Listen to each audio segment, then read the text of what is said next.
of that monologue, describe for us, we'll begin, of course, with retired Lieutenant Colonel Ricardo Bossi of Australia.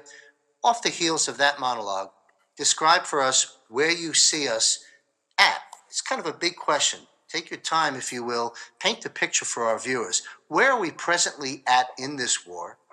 And highlight any key fronts you choose, and also what you anticipate to occur before the end of this year. So where are we at? In other words, where have we come? Where are we today? And where do you see as some focal point highlights transpiring over the rest of this year? Ricardo Bossi, sir. Thanks, John. Thanks for having us. Gentlemen, good afternoon. Absolute pleasure to be with you all. Okay, very quickly. What a lot of people are having difficulty with is following the cascading activities around the planet at the tactical level, operational level, campaign level, and strategic level, and even the grand strategy. And people are having difficulty putting the picture together. That's by design. We know that. That's, of course, the reason. But where we're at right now, and if you could put a title, I guess, on this phase of the operation, this is for the people. And the title would be this: The Price of Failure to Act. The price of failure to act. And the reason I say that is because the people, it's already started now. The alleged reason is the Straits of Hormuz and the blockage, and then the interference with the flow of oil. Therefore, the prices have spiked, and we'll talk in detail later. But that is the supposed trigger to all the drama that's going on right now, but that's not it at all. This is the price of the fail to act. All the things that are going on around the planet, and they can be related to Hormuz, they could be related, completely unrelated to Hormuz, but this is what the people now have to experience for not holding their people to their representatives to account, for not keeping an eye on what was going on, for trusting too many people for too long without sticking their nose into somebody else's business and saying, hang on a minute, you didn't promise me this, you didn't promise me that, and why are you delivering it to it? So this is the moment in history where the Australian people, because I can tell you that from personal experience, it's hurting down here, but it's also hurting around the world. And the people are going to start to feel the squeeze. It's going to be painful. It's going to be excruciating. They're going to get very, very angry.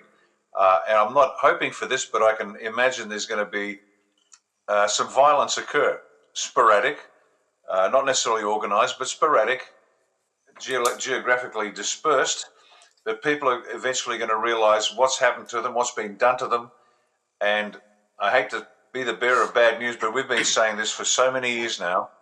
If we don't stand up, it'll be taken from us. We didn't stand up. It has been taken from us. Everything's been taken from us.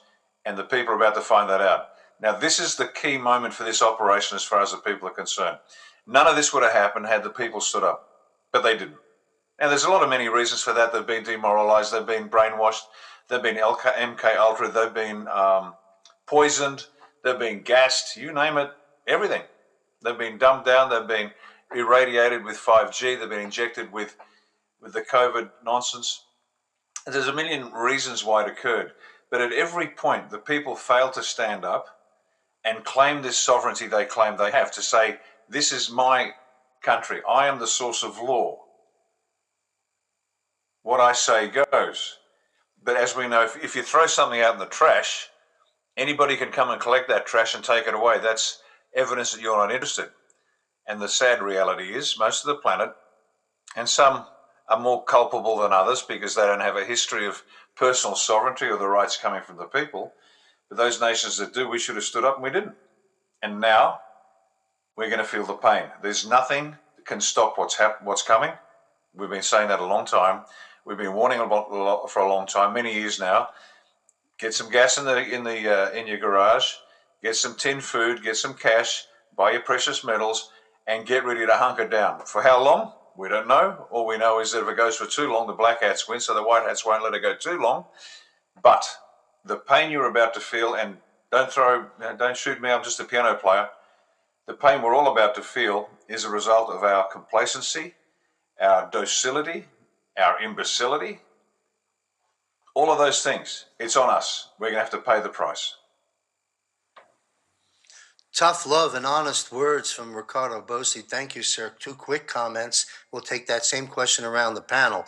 One is, you used the term NDE, a near-death experience. That hasn't even arrived, but you're getting a drip of it. Those that are having difficult time getting gasoline, for example, and prices going up, and some of the things you've indicated. And my last follow up is saving America and redirecting humanity on this course correction is not a spectator sport. So thank you, sir. Same question to retired Colonel Tom Lennox. If you'd like to weigh in on where we're presently at and what you see on the forefront the rest of this year. I see that there's a wide divergence in reaction of people. We're still probably at 20% really know what's going on. 80%, some know something, some know very little, some know nothing. And I'm going to say it is 20% know nothing. And that's my guess. But what's going to happen at some point before July 4th, I believe we'll have an EBS. And the EBS will be a near-death experience for a lot of people. A lot of people. And it's just there. We know a lot, but I would venture to guess we only know 75% of what's really going on, maybe 70%. And so when we look at it, we have to understand that for us, there'll be shocks. And for the people that are not aware, there'll be big shocks. And I think things like Iran and Israel and all that that's in the media, they get upset about it, but, oh, that's far away. That's no problem. We don't need to worry about that. It's when they learn about the babies and they learn about the selling of the children and they learn about the dumbs under the ground and they learn about the Hillary Clintons having 149 people she had killed that we know about. And they find out that their favorite people were absolute 100% criminals. 60 senators took money from Venezuela. That's huge. And all the money that was ripped off, I'm going to say, along the way. You know, you send $1 billion to the Ukraine and 800 million of it goes back to some congressmen and senators and all of that. When they learn all of that, they will have, in my estimation, some level of collapse. And then their money goes away for a short period of time, but it's going to go away. The bank account's zero. All of those things are going to happen. And they're not too far away. I think they'll happen sometime before May 17th. And the reason I say May 17th is that's when Trump is going to do the prayer that simulates the one that George Washington did on May 17th of 1776. And that's my summary, I guess. Well, thank you. There's a common theme here, folks.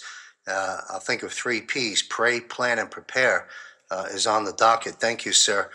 Same question to Michael Jaco, sir. Yeah, I think we're going to see probably boots on the ground here pretty soon in Iran. We just sent 82nd Airborne. Looks like they're going over there as well. So we have 2 different MU groups going there, Marine Expeditionary Units that are headed there. Probably one's already there now. The other one will be there in 2-3 weeks. Now, a lot of people think that, you know, in the past, we get bogged down. We don't get bogged down, speaking from all of us here. We don't get bogged down. It's the administration, the deep state that bogs us down. We don't have that now. So this is the difference that's going to happen with this war or this conflict. We're going to move very quickly into taking down this enemy in Iran. So that's coming. We're going to see probably within a year, because every time we've had a spike in oil, within a year we have a collapse in the stock market. Silver prices accelerate to a very high level, and gold follows after that. So we'll see that happen.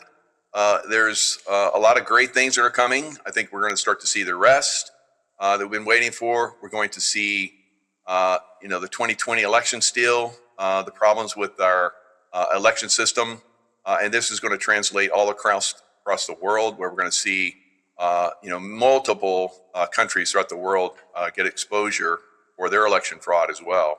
People that have been in office for a very long time, throughout several decades, we're going to find out that they need to stand justice as well. So not just the ones that are there now, but for several, maybe even decades going back, we're going to find that some people are going to get arrested. Of course, the same thing with the medical fraud that happened with us with the COVID.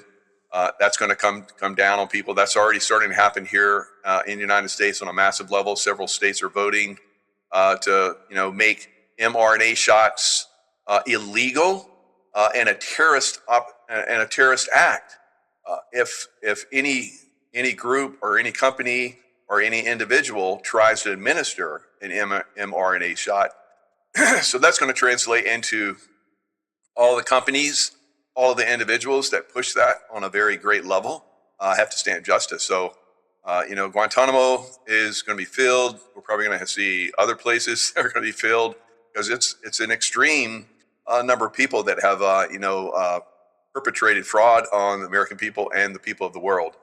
So great things are coming, but we're probably going to have some problems. The State Department just put out that around the world, the government of Iran has sent sleeper cells around the world, and they're possibly and probably going to start to strike American citizens, not only here in our country, but around the world. Like Lieutenant Colonel Bosey was saying, there's going to be pain. There's going to be some pain in the future. We have brought this on ourselves. We allow these people to come in and get control. We haven't managed it like we should. We, the people, it's our countries, it's our governments, and we allowed very, very evil psychopaths to come in and take over. So we're going to have to clean that up, and it's going to be painful because they're going to resist, and they're going to send their minions out to fight us, and so we're going to have to stand up to them, not just around the world, but also in our countries. So our countries will see probably violent action as well. All of us have been talking about this coming in the near future. I think it's right on the doorstep. I have friends throughout the military still that tell me that bases are being locked down. There's very heavy threats on our military installations in the United States. We've seen a little bit of that leak out into the press, but those bases have locked down quite severely. So a lot of pain coming, but on the other side of this, probably Jubilee, debt forgiveness, a lot of money that's been, through bonds and so forth. All of us have bonds throughout the world on us. Everything we do, we're bonded. It's totally illegal. The money from a lot of that is going to come back to us. So a lot of people that are living in poverty and despair and so forth will probably get some help going forward. You have to live through the coming wave of violence and problems. So also all of us have been saying, make sure you're stocked up with provisions to get you through the tough times. But on the other side of this is a golden age that's beyond belief. Thank you, Michael. Yes, I think it was a Clint Eastwood movie. Derek would know better. The Good, the Bad, and the Ugly is what comes to mind here. That's what's in store for the rest of this year. Thank you, Michael, and important information about retaliation. These are the final battles. Incredible operation that's taking place. Same question to Rob Cunningham, sir. Welcome to the panels. Well, thank you, sir. Appreciate it. It's quite an honor. The theme that I focus on radically escalating here in the last few months is, the verse that the power of death and life is in the tongue. God spoke this world into existence, and we've been hypnotized into existence with lies, with not knowing who we are, whose we are. We don't have hard values that we believe in. So if we can be told anything and we don't know how to defend it because it's not politically correct to let your yeses be yes and your noes be noes. They lie to us, they indoctrinate us, they MK Ultra us, they politically correct, threaten to separate us with name calling or just basically divide and conquer. It's an age-old battle, and we are all, as civilians and military, on a battlefield that most have slowly over time been inadequately prepared to even understand when we're being lied to. If you don't know what your rights are, you don't have any. And slowly over time, the bread and circuses, the fun, the money, the football, all of the stuff that we've done, the school, the college, the debt, the money system, the food-like substances that don't have a damn ounce of nutrients in them, they've slowly made us stupid. Now, unfortunately, we had to consent. We are guilty. We are parties of this, if you will, slumber party. And to think about it, if there are principalities of darkness that would like to kick our ass, it's probably a lot easier to put us to sleep first and then have their way with us, because they're now starting to see what it looks like when the world begins to awaken. And I look at what's happened in just the last few months, and you look at what President Trump has done and his team have done in Venezuela, in Mexico, in Cuba, in Iran twice, what they're doing in the Hormuz Strait, what they're doing with Israel, what they're doing in Ukraine, what they're doing. They found, I think, 32 out of 44 of the private banks in Iraq had been infiltrated and controlled by Iran. We've exposed that our special relationship British partners are not special relationship partners or friends or allies. The very first thing we did when we went to Iran was they ordered Lloyd's of London to jack up the cancel insurance premiums in the hopes that oil prices would spike all over the world and it would create political instability and chaos so they could maintain their control monopoly. So we've seen Russia decide they're going to leave BRICS and embrace the new U.S. Treasury dollar system. So if Russia leaves the BRICS, that whole system goes away. China is now begging for oil because their oil providers in the Hormuz Strait, in Venezuela, in Mexico, and Iran can no longer provide them the oil they need. So what we're seeing is this octopus with, and I call the City of London, the money changers that have been doing central banking since 1694. And their tentacles, they finance central banks. They finance this big boogie proxy man known as Iran. For 40 years, the world has been told they're 2 weeks away from a nuclear bomb. We should all live in fear. They've had missiles pointed at 11 Middle Eastern countries, and we're all just supposed to endlessly fund Middle East wars and write checks to Israel and watch the Strait of Hormuz be this tiny little choke point, node for so much of the world's energy, and we've been held hostage through this centralized financing source. I mean, here we are owing $39 trillion to a 1 square mile area on the Thames River, known as the City of London, that doesn't produce anything, hire anything, manufacture anything, invent anything, grow anything, and distribute anything. All this little 1 square mile territory does is manipulate capital markets and foreign exchange rates, create financial fiction the world over through their fractional reserve banking system, buy off governments, buy off politicians, buy off industries, buy off religions, put us to sleep. But the good news is they now see exactly what Commander-in-Chief President Trump is doing. He's cutting off every one of the octopus's arms.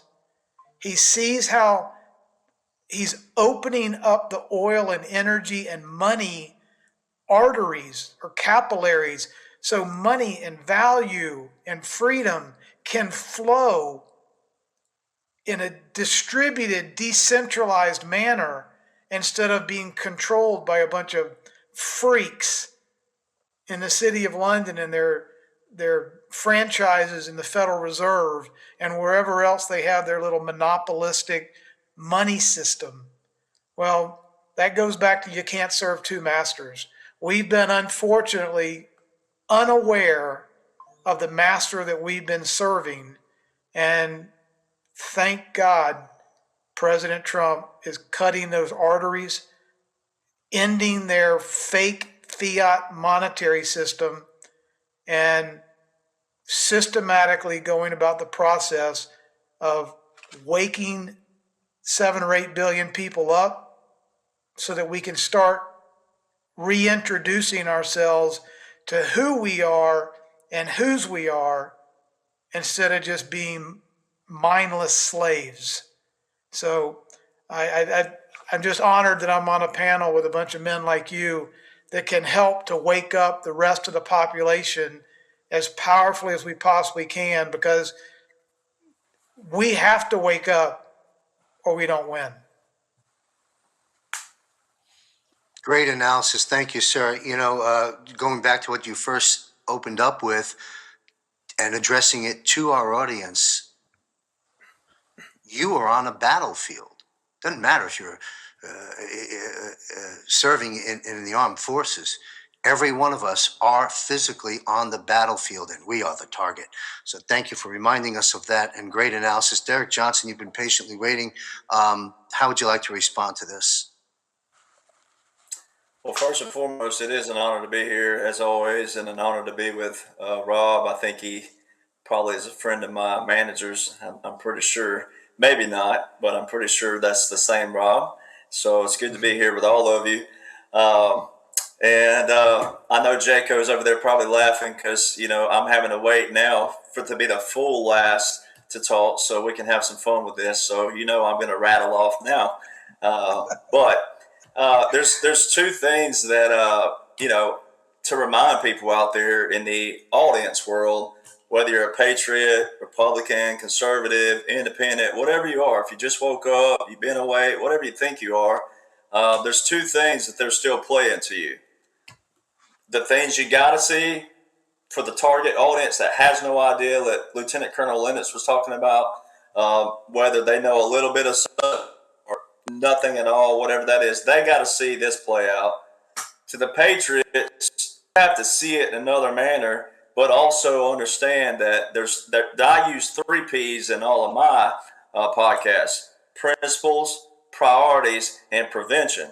It's easy to look back on the past and judge the past, always. But if you don't sharpen your skills and elevate your skills and your thinking, we cannot prevent the swamp from growing back. You have to, that's where everybody's responsibility comes in. And that's what other people talking about the local action and things. You got to know the laws and the orders, though, because if you don't know your rights, if you don't know the laws, then they're going to be abused always. So if you know the law more than the lawyer does, it don't mean you got to practice the law, just to read and know and study the law. But if you read and study and know the law, then the one that is doing the practice for you, if they get out of line, you can say, look, I don't want your job, but I actually know that what you're doing is fraudulent, or you're cutting corners here, whatever it may be. So that's where your role comes in. And then also keep in mind, everything that President Trump has set up is to the T. Every T dotted, every T crossed, every I dotted, everything to the T of a military government. All right, by law. Now, this goes to the Law of War Manual, where it talks about the undesirability. Every single one of these men on this panel that you see right here, they've done their service. Now, I know every one of them will suit up again if we absolutely had to get into an actual suit again and go out there. We would, they would, but every one of these men are taking time out of their life, all right, to deliver to you their experience, a lot more than my experience inside the military, active duty, all right, but every bit of this is a military government. And in the Law War Manual, where it talks about undesirability, it means that we came to a crossroads, as Elon said not terribly long ago. We came to a crossroads in civilization where we had to go, okay, do we keep going down this route? Because a lot of people have no idea how close we were to capsizing in a complete world level eruption of everything because of these elites. They're so dumb. It's like President Trump calls two things. He says some of them are stupid and just low IQ, but some of them are stupid and evil. So you can still be intelligent, brilliant, and smart, but still be evil. So there's two different people that we've been also fighting on that external factor and internal factor out there that do the evil. So there's two different entities. So what I find is right now people are still not listening to the commander. All right, you're not listening to him. You might be hearing him, but you're not listening. And you got to pay attention to detail. And there's one thing that any of these leaders right here were in the military that told all of us lower enlisted and lower officers out there is you pay attention to detail. Pay attention to detail. Every little detail matters. All right, and that's where you learn who is and who isn't, especially even in the military. Who knows the laws? Who knows the orders? Who knows the regulations? Who knows the directives? Who knows the instructions? Who knows the manuals? Who's been reading the manuals? Who's been reading the publications? So you're finding out who is and who isn't. So right now, every one of you are finding out what influencers out there who are and who isn't, who are in their intent and motives or some other thing. And you're also finding out who actually knows what the heck is going on. So the undesirability means that none of us wanted to be here either. But we know what's going on. We also know what it takes to win this thing. We are winning this thing. It's already been done. But the reason why we have to say some things that it's not done is your job and role and responsibility and duties are not to sit on your thumb and not prepare for the future. You need to be in the mindset of what Native Americans do, is what my people do, is you live your life right now for 7 generations out. And if the next generation does that, then guess what? Will be off the chain. Now, the other thing, this is not a war by standards with Iran. The war is the military government and the undesirability to have to do it. That is the war. That is the shell that President Trump and the military, the generals, the admirals have set up. It's a military government. By law, it's a military government. You can read everywhere. Also, what President Trump has done, there's no way he walked in all these nations and got done what he's done. All these capitulations took place from 2017 to 2019. Every bit of these nations working with us, with Iran, took place back here in 2017 to 2019. Some new nations that came on board and became a part of the Abraham Accords. Every bit of these are in the National Defense Authorization Acts from 22 to 24. How did they already know to put in the NDAAs what was going to happen the next year? Every one of the year before, so the year before NDAAs, the year of what they were going to be operating the next year, it's already written over here what's happening over here, which means it's strategic. Congress knows about it because they're in a continuity government. The law shows that Congress is still, to this day, in a partial continuity government. And President Trump has validated this. He's validated it over and over. Today in yesterday, it's already a new day, but in Memphis, Tennessee, he validated. He said what they're calling a war, it's a military operation. So he validated this whole operation with law war manual terms. He uses occupied territory, white flag of surrender, restoration. All of those are in the law war manual under military occupation. The term restoration is directly related to a military government. And then also in the military government, you've seen things like your validities, the 1798 Aliens Act, your First and Fifth Amendments are gone when that is invoked, when it is in action. Well, what does military government say about that? Military government specifically outlines that the Constitution and the Bill of Rights are suspended during a time of war of such nature when you have the validities of that. So all these influencers also are captured, like X is captured. Recently, you've seen Palantir be announced to be the new app for AI for the military. All right, all these rhinos and never Trumpers surface, and they're going crazy. They have our information.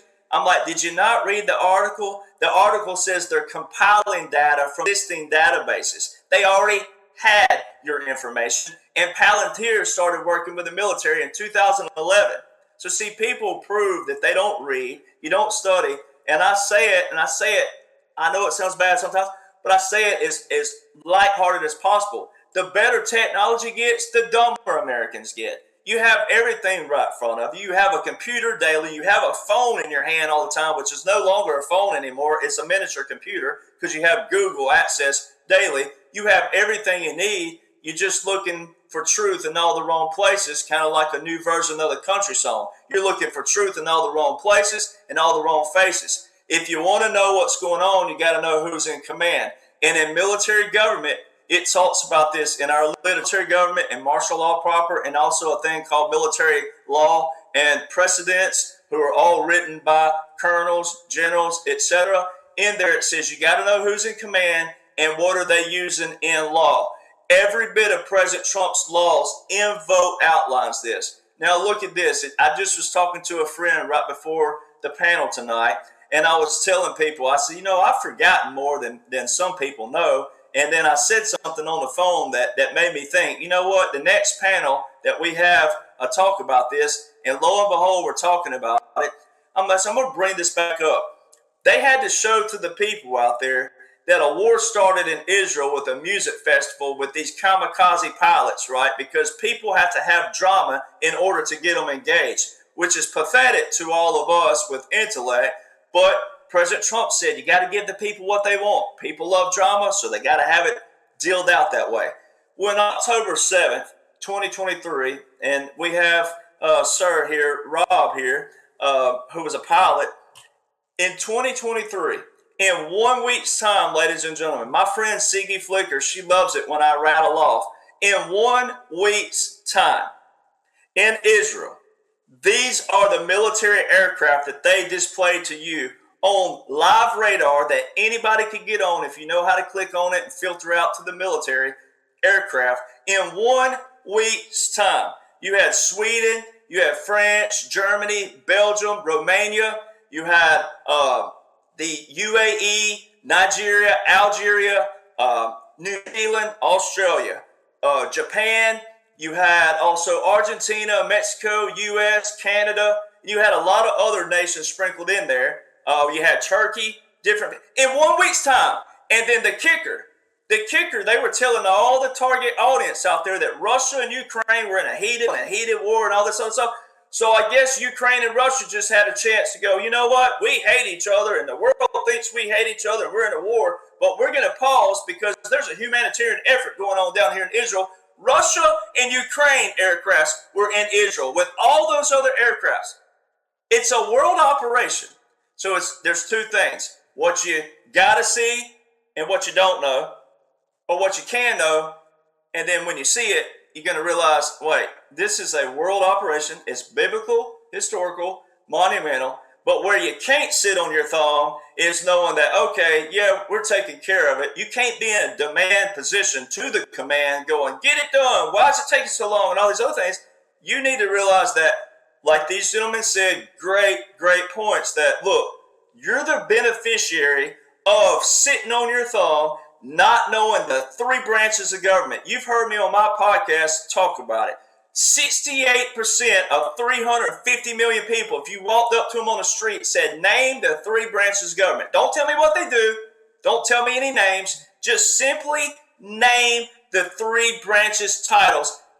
People can't name them. So how can you demand to the command what you think you want, what you think you want to see? And personally, do I believe in justice? Absolutely. But it's an atrocity when we have people who can't even name the three branches of government, yet you want to see executions of people dying. There's something wrong with you on that level as well. Do you need to see justice? Sure. But the product of justice is the product of laziness and complacency of the things you're supposed to know to prevent the evil from ever having a chance to even grow in the ground, to even have a chance to be fertilized, to have a chance to grow, to have a chance to flourish.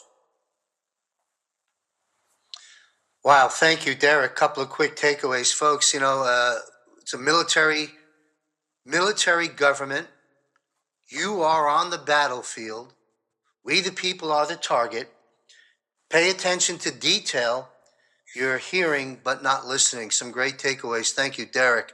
Let's, the interest of our time, let's be brief on this next question because I've got some other things I know are on the minds of our viewers and I want to make sure we get to, including a trip to see Elvis Presley's home. We're going to talk about that later. But let's get into Iran for a moment here.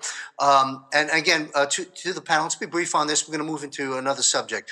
There seemed to, back to Colonel Bosey, Lieutenant Colonel Bosey, there seems to be conflicting reports as to when Epic Fury will officially end. Michael Jaco's just revealed the information of more than likely boots on the ground. So there are conflicting reports concerning the end of the operation.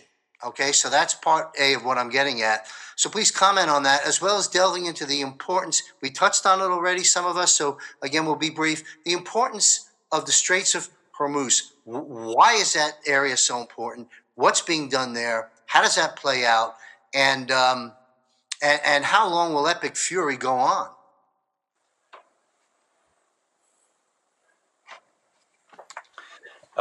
Epic Fury started before we heard Epic Fury started.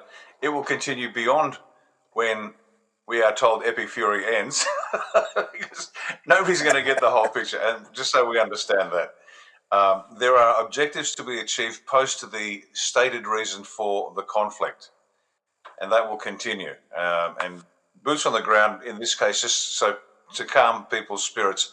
This is not Iraq 2.0, nothing like it, not even close. We're not talking regime change, we're talking leadership change, and there are multiple objectives that are unseen apart from the obvious. So let's talk about the obvious. So that's Epic Fury. If they give you a date, it's not real. Don't believe it. It's still going on. But question number two, the Straits of Hormuz, quick rundown. 20% of the world's seaborne oil goes through the strait.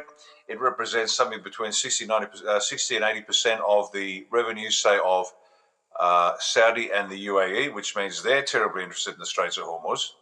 In fact, one of my first jobs when I hit the Middle East was to do some planning to prevent Iran from doing exactly what they're doing in terms of threatening the Straits. But that's the stated reason. Now, is oil the only thing going through? Sorry, one more thing with the oil. If the oil remains cut off or is cut off, because it's still flowing, if it is cut off, then China, India, and the Japanese economies are hit dramatically. And that's going to have a cascading effect around the planet, because many countries around the planet, by design, are now reliant upon India, China, and Japan for things they should be doing themselves. So that's sort of an obvious reason. But beyond that, the Straits of Hormuz issue also speaks to the control of the City of London. As we know, it's been said before, Iran's been a proxy of the City of London. It's been allowed to exist because it is a very effective method of control for the City of London and the British Empire.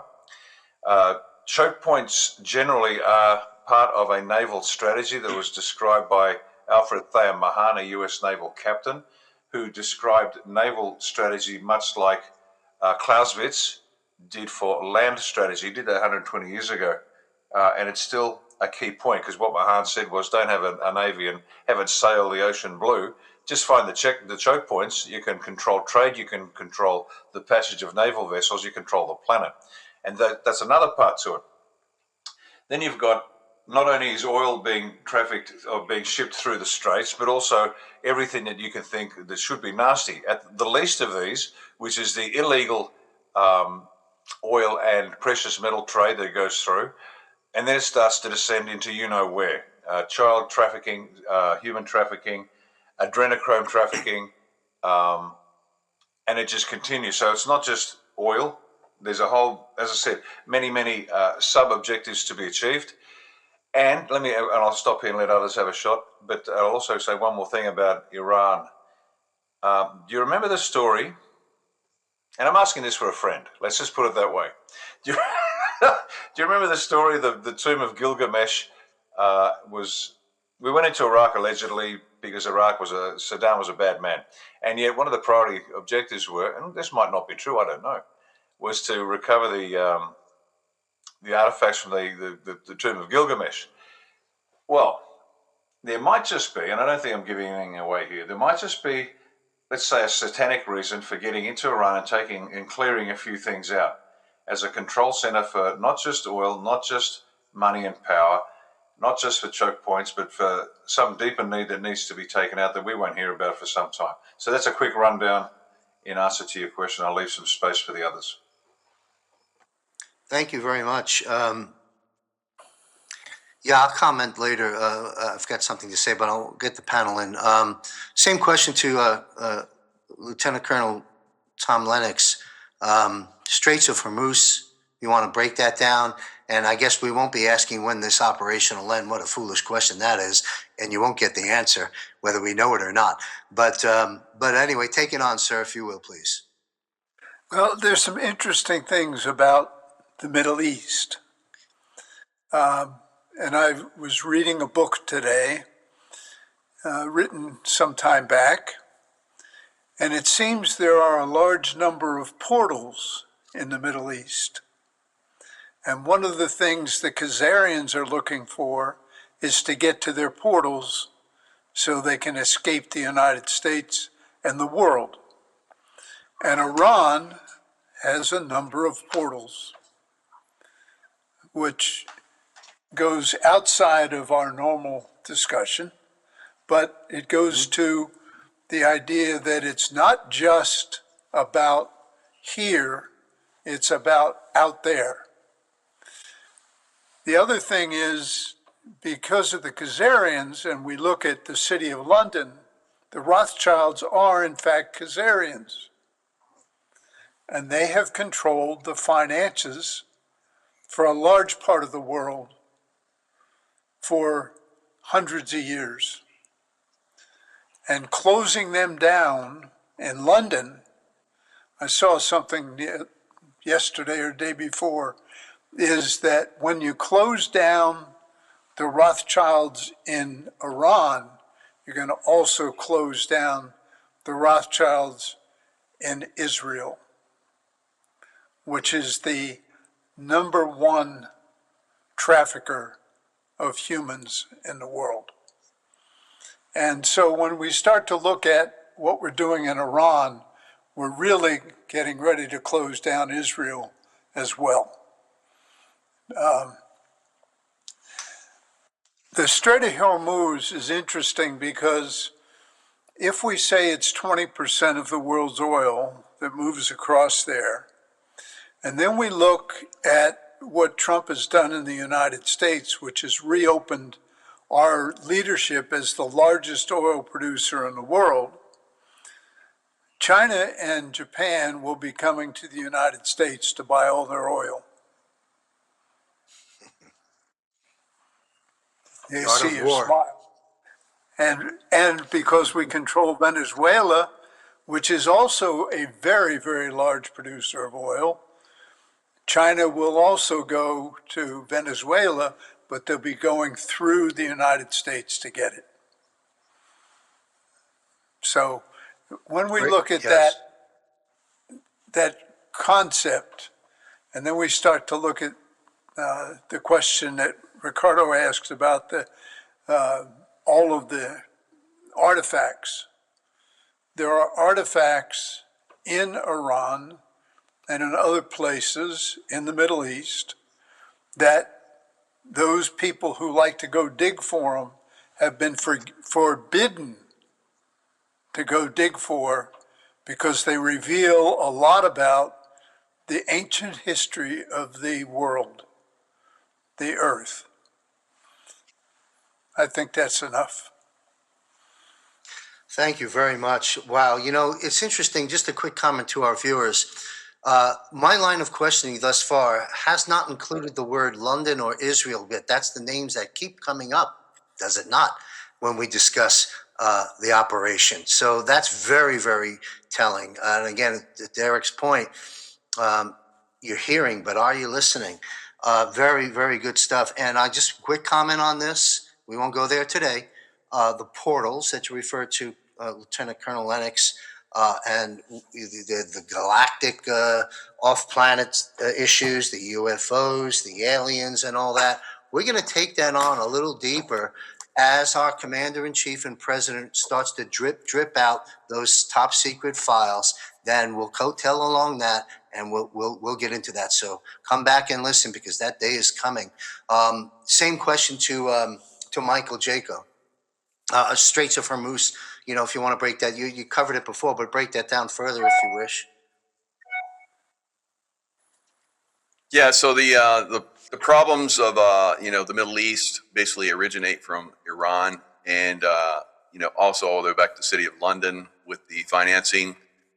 So I spent over 30 years, 3 decades in the Middle East. Tier 1, SEAL Team 6, and also CIA high levels. Running down terrorists and so forth. It was pretty much funded by Iran. So we have to take out Iran. So it's basically we've squeezed and squeezed and squeezed, and now we're down to the last kernel of this compromised system of humanity, and we started to go a little bit deeper down the rabbit hole. I love that, but we can save that for another time. But Rothschilds are being their bank accounts are being seized in France right now. Now, just a few days ago, Le Pen won several elections in France. So conservative side finally overcoming 4 decades worth of communist rule that was started by the CIA, funded by the CIA throughout Europe, taking down politicians and so forth, and inserting communist leadership, which basically is controlled by all the different intelligence agencies, and then of course further up the chain, where we start to get into those very dark forces that we kind of alluded to here in a couple of these gentlemen. Fantastic work. So also in Germany, overcoming massive fraud in elections, and good conservatives coming forth in Germany. So I think we're going to continue to see this wave of conservative, good people that are coming in to basically take down this evil. Rothschild, like we talk about, the financing, follow the money, the financing side of this, all the way back to the city of London. We're still at war. Revolutionary War never stopped. All right. So we're still in, if you will, a second Revolutionary War against the city of London, right? The British Empire, which is the city of London.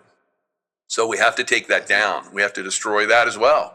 I've talked about how, maybe we should just invade the city of London, but there's more,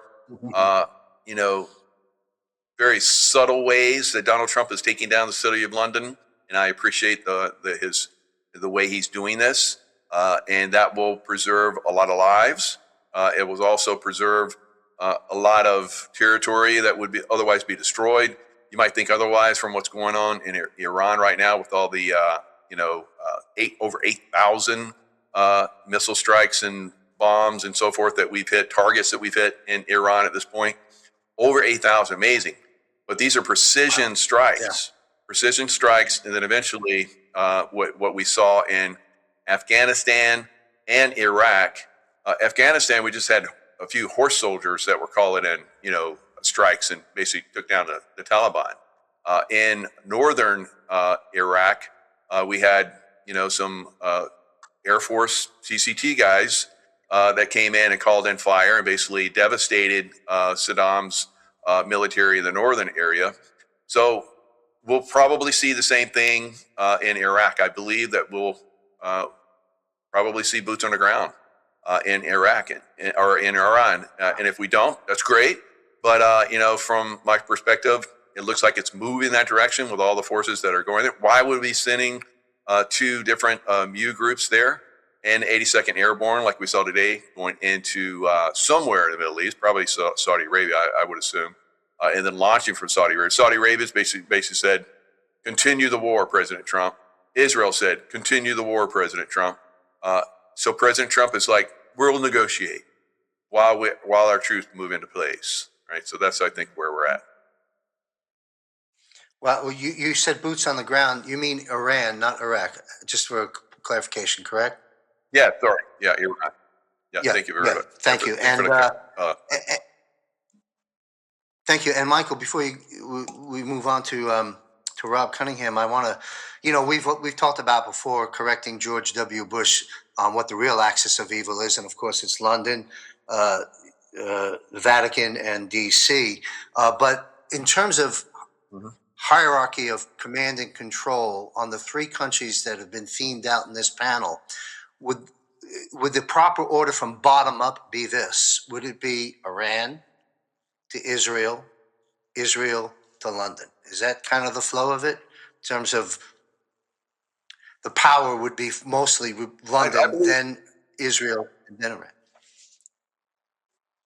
I'd be interested to see what Rob Cunningham says, but I think that's the basically the way things are running. But of course, China is controlled by the city of London. We have a lot of groups that out there that are controlled by the city of London. So it's going to be disclosed. It's going to be revealed. So there's lots to be revealed here. So it's correction. Excellent. Thank you, Michael. Rob Cunningham, let's take this on, if you will, sir. Yeah, this is great. I love this discussion. I'm going to start maybe with three key points, and I want to underwrite what President Trump's boss said. Okay? That would be Jesus.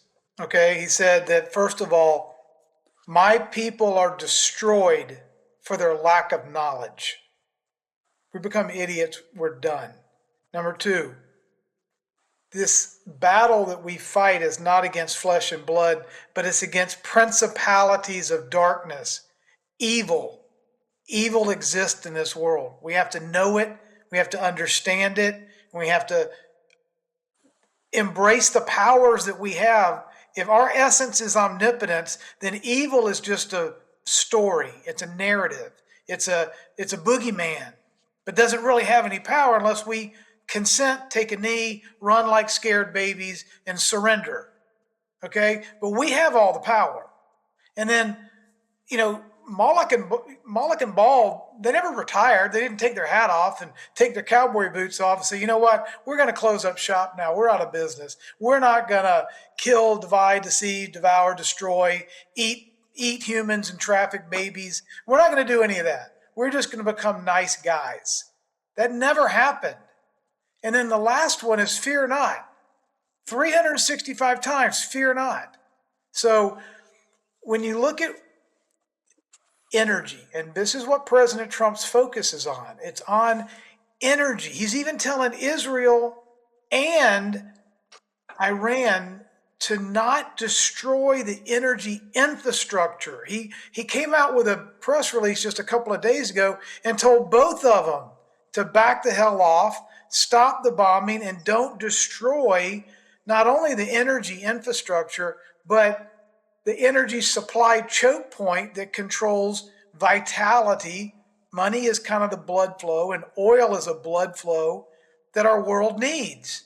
So what is money? Money is it's a way of converting our human energy, our labor, our talent, our building, our businesses, our intellectual property, and converting it from human energy to physical, tradable currency, right? Well, then they change that currency to dishonest currency that's fiat. They print out of thin air, and somehow or another, they have figured out how to broker this monopoly money that ends up being backed by all of our work, all of our lives, all of our property, and we give it to this little square mile group of assholes in the city of London. And we're like, where did our stuff go? Where's our wealth? Where's our property? It's not that we have a lack of wealth. It's we don't know what's been done to us.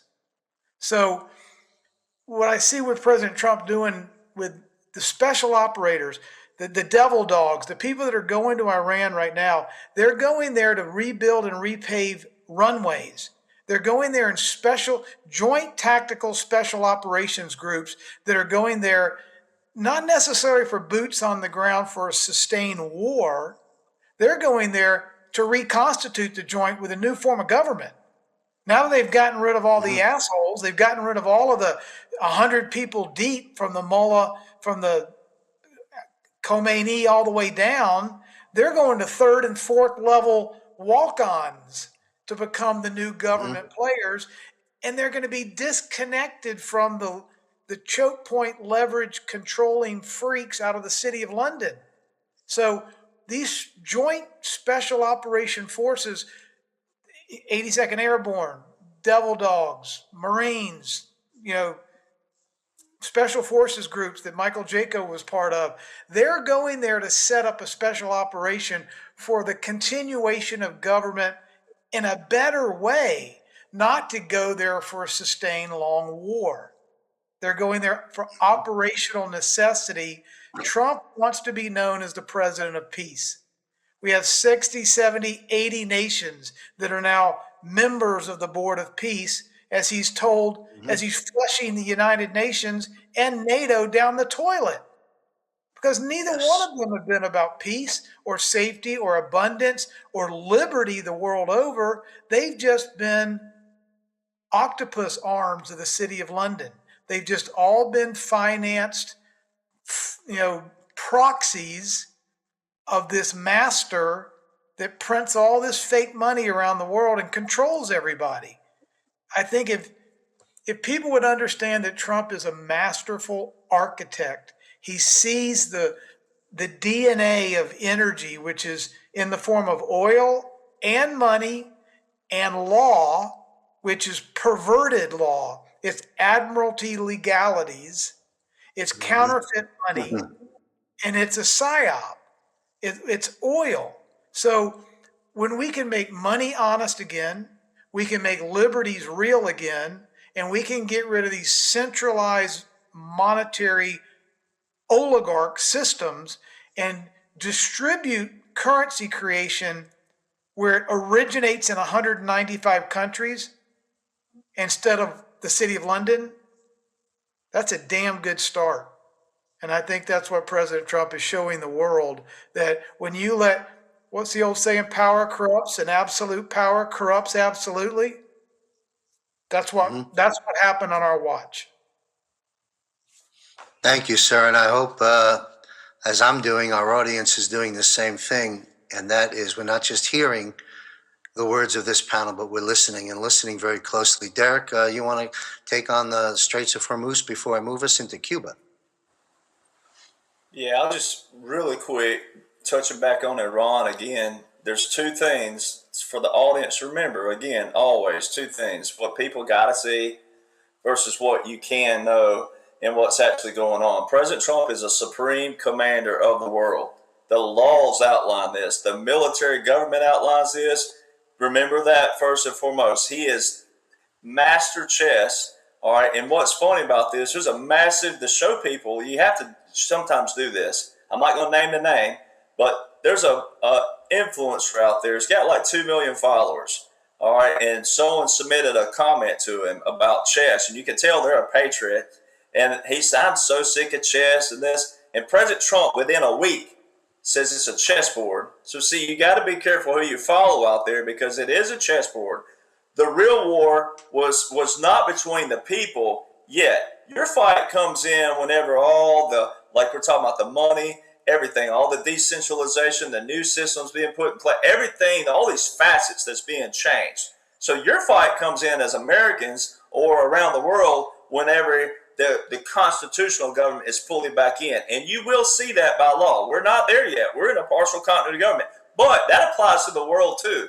So, President Trump just alluded to this the other day. He said, who we choose. He talked about that with Venezuela. He talked about that with Iran, who we choose. That tells you right there, straight out the gate, we're in a military government, but it's a supreme commander of the world. So we're making sure. And that's what a military government does, is you appoint people. Now, President Eisenhower is the genius strategist around that. He's the one that had the presidential emergency action documents paired with the continuity of government. After you're coming out of a continuity of government, you go into a military government. And what did his plan outline? His plan specifically outlined that you use businessmen and or veterans, all right? What is President Trump nominating right now on every spot? Businessmen and women and or special operations and also Navy SEALs first in these categories, and then other veterans as you work your way down. No one else. They're highly IQ, highly intelligent, highly successful. Now getting directly to Iran. You know, I can make a joke. I can make a good joke. I can say, well, if you're demanding the instant success in Iran, even if you thought it was legit in the sense of it's going to be a war and boots on the ground, you have listened to these people and the specific Ayatollah yell death to America and death to Israel for almost 48 years. All right. And then guess what backs that up? Jimmy Carter has an executive order 12170 that was way back November the 18th, 1979, declared a national emergency. So every bit of President Trump's actions with Venezuela, Somalia, Yemen, Iran, etc., they're an Obama or Jimmy Carter executive order with a national emergency declared. So we're taking all of their abuse, their overreach, their constitutional abuse, the War Powers Resolution Act, which is unconstitutional in a whole, but what President Trump, the mastermind, and the generals and admirals have done is saying, you know what, we're going to take all their verbiage, we're going to take all their language, and we're going to play it on them. Guess what? You can't say it's unconstitutional because you morons are the ones who passed all this. So we're going to use it against you. So you got to kind of like when you're backing out a system, you got to use all the system's codes and then show the people it's all on their face. And that's all President Trump would have to do if this was a real setting and say, well, I didn't write these laws. I didn't pass these orders. I didn't pass any of these things. They did. So there's that. Now, the other thing that gives you consolation out there, maybe if you're a new listener or you're new on board, what gives you a consolation is the fact that this is you have back in 2019, the Department, so the Defense Intelligence Agency, a lot of people remember a guy named General Michael Flynn, the Defense Intelligence Agency put out a new publication way back in 2019 specifically towards Iran. You might want to go read about that. What did Colonel Lennox just say about something that's a little bit more rabbit holey, but it talks about your domes and it talks about thousands and thousands of miles of tunnels.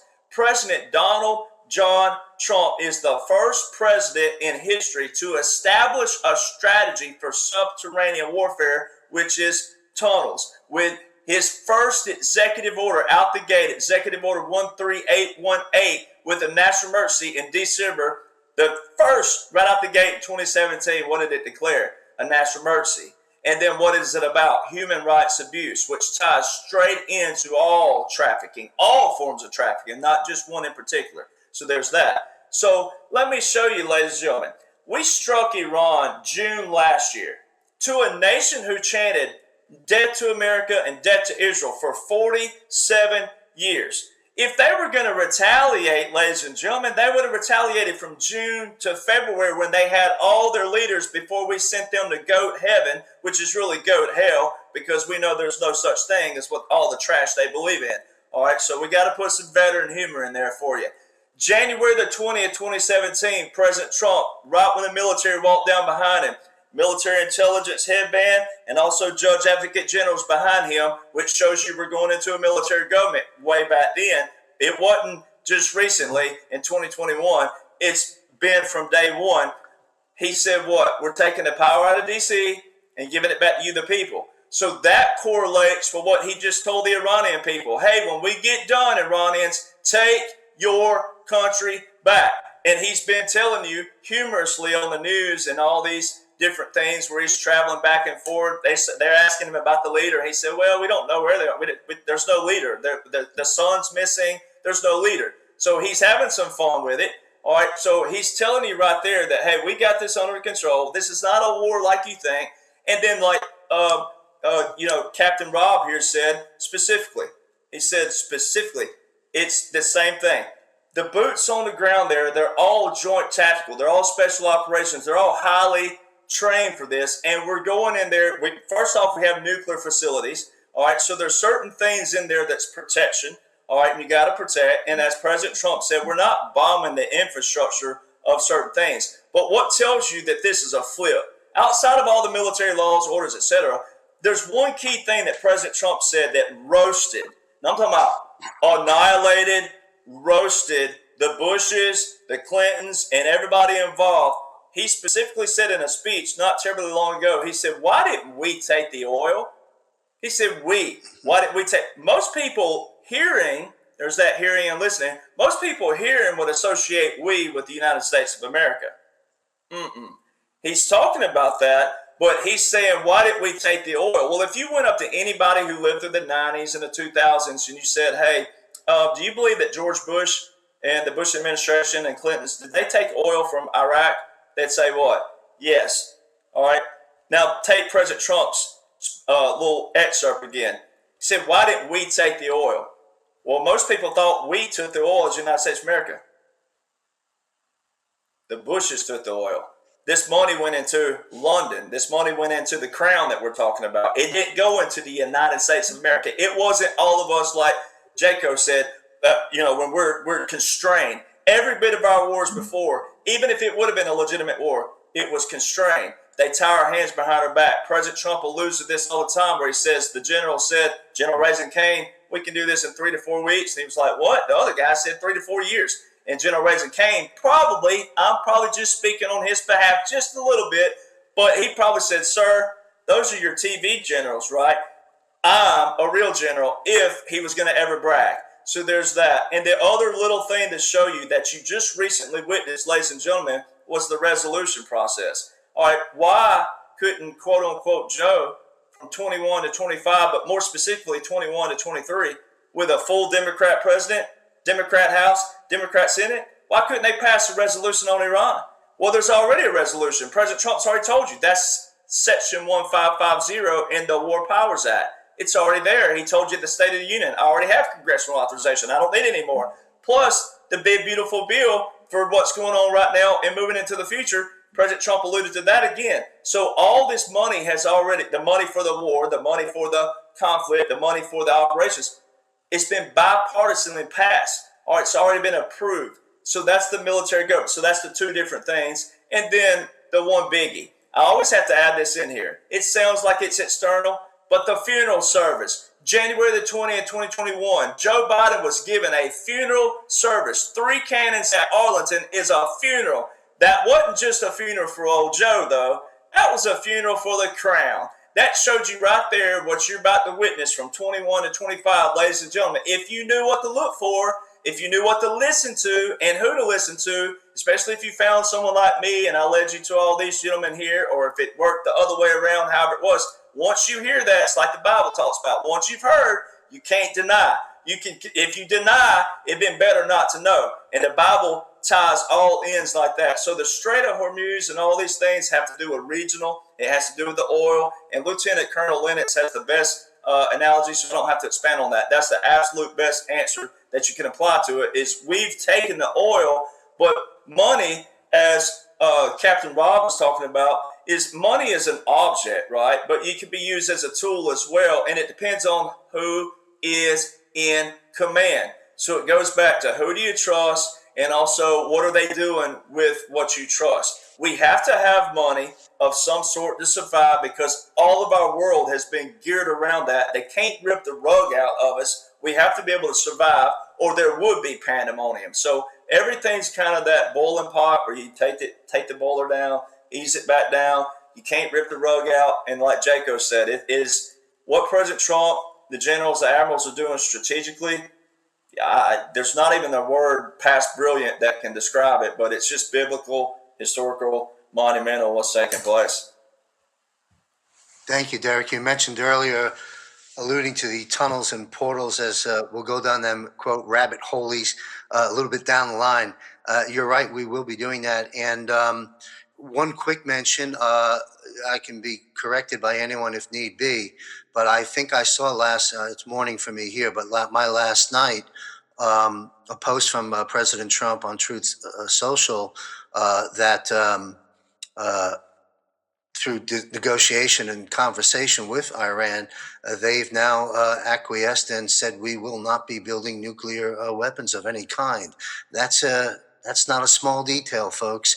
But anyway, we've completed the hour now, and we're striving to go maybe another 30 minutes. Let's take on Cuba. 90 miles off the coast of Key West. Many folks have been down to that little place at the tip of Key West, that famous tourist spot, the most southern tip of the United States, reportedly. Cuba's just down the road, just on the other side of that water. And as President Trump has stated, he's been looking at this mess his whole life, and now he is doing something about it. He's, again, the starter, JFK, the finisher, Donald Trump. Lieutenant Colonel Bosi, let's discuss, if you will, Cuba. Will Cuba, and any way you want to go on Cuba, but one question specific is, do you feel Cuba will become, when all is said and done, a U.S. territory? All right. Thanks, John. I'm going to be quick because I can't wait to hear what Derek's got to say on this. Derek, you're brilliant, mate. What can I say? Very quickly, will Cuba become U.S. territory? It already is. That's point number one. Point number two, Cuba existed as a thorn in the side of the US for decades because it was allowed to. There was no reason why it couldn't. That was allowed to happen. Point number three, this is what we're about to see in Cuba has already been effected in reality.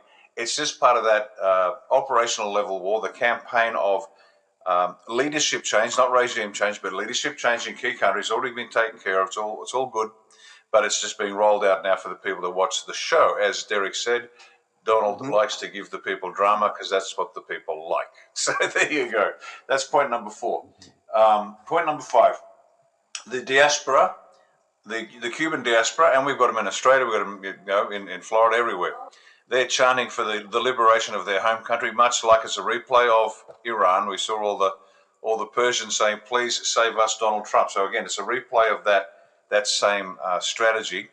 Number five, that is number five. Number six is the blackouts that they're having now. That's to create drama.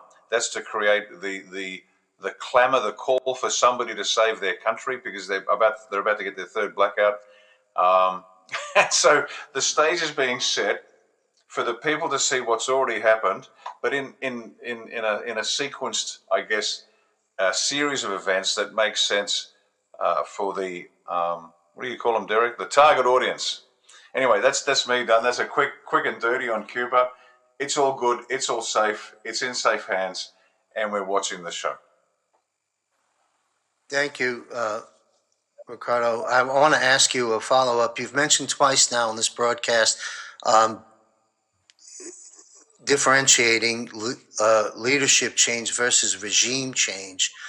For folks like me, we might need some clarification on the difference between those two things. Yeah, sure, absolutely. You can't change a regime. The CIA has successfully led countless failures in regime change because they literally remove everybody that's got anything to do with anything good, and they put their own numbskulls in. The purpose of which is not to help nation building, which is always the one-liner. We're building nations. You can't build nations. It takes decades. It takes culture. It takes history. It takes morality. It takes a lot of things. So they destroy nations, and the regime changes there in order to make sure that the target nation actually becomes an effective profit center and point of leverage for the cabal to do what they want to do. What's happening, what we're seeing happening now is, it's much like, I think, what some of the people out there call the grey hats. Previous black hats are now under control. They've had the 9mm pointed at their head. They've signed up to do what they have to do to say what they have to do in order to stay alive. And that's the control mechanism, because you just can't change the polity, the judiciary, the bureaucracy, the constabulary, the military. You can't change it and expect things to function. It won't. It's like denazifying Germany after the war. Patton famously said, if I get rid of all the Nazis, the country's going to collapse. We need people who can run the trains. We need people who can run the power stations. We need people who can run the banks. Fill in the blank. And so what DJT is doing, and he actually mentions he alludes to this in his national security strategy, where the countries have to pursue their own sovereignty, which is true. But the regime change is no longer the issue. It's changing the corrupt leadership, leaving the corrupt leadership underneath, but making sure that they're now doing what they are required to do. Now, here's the trick. It is all legal. It is all lawful on a couple of levels. Firstly, because everyone's under martial law, which is very different to working under the Constitution. But on top of that, the collapse of the corporations which ran the planet, the hostile takeover, let's call it, because Trump's a businessman. You got to remember, he does business. He doesn't do war. He does business. He sees an opportunity for another customer on his books, and so the approach is very, very different. It's very different, and he's told us exactly what he's doing, how he's going to do it. The bad guys will continue running the show, but the top guy's been taken out, singing like a canary. It's already happened. And the mechanism is in place for that country to start taking over. And there'll be a transition period from the removal of the visible leadership, let's call them, because we know that they're just puppets, but the visible leadership disappears. The hidden leadership goes in. There are still Venezuelans running Venezuela. There'll be Iranians running Iran. There'll be Cubans running Cuba.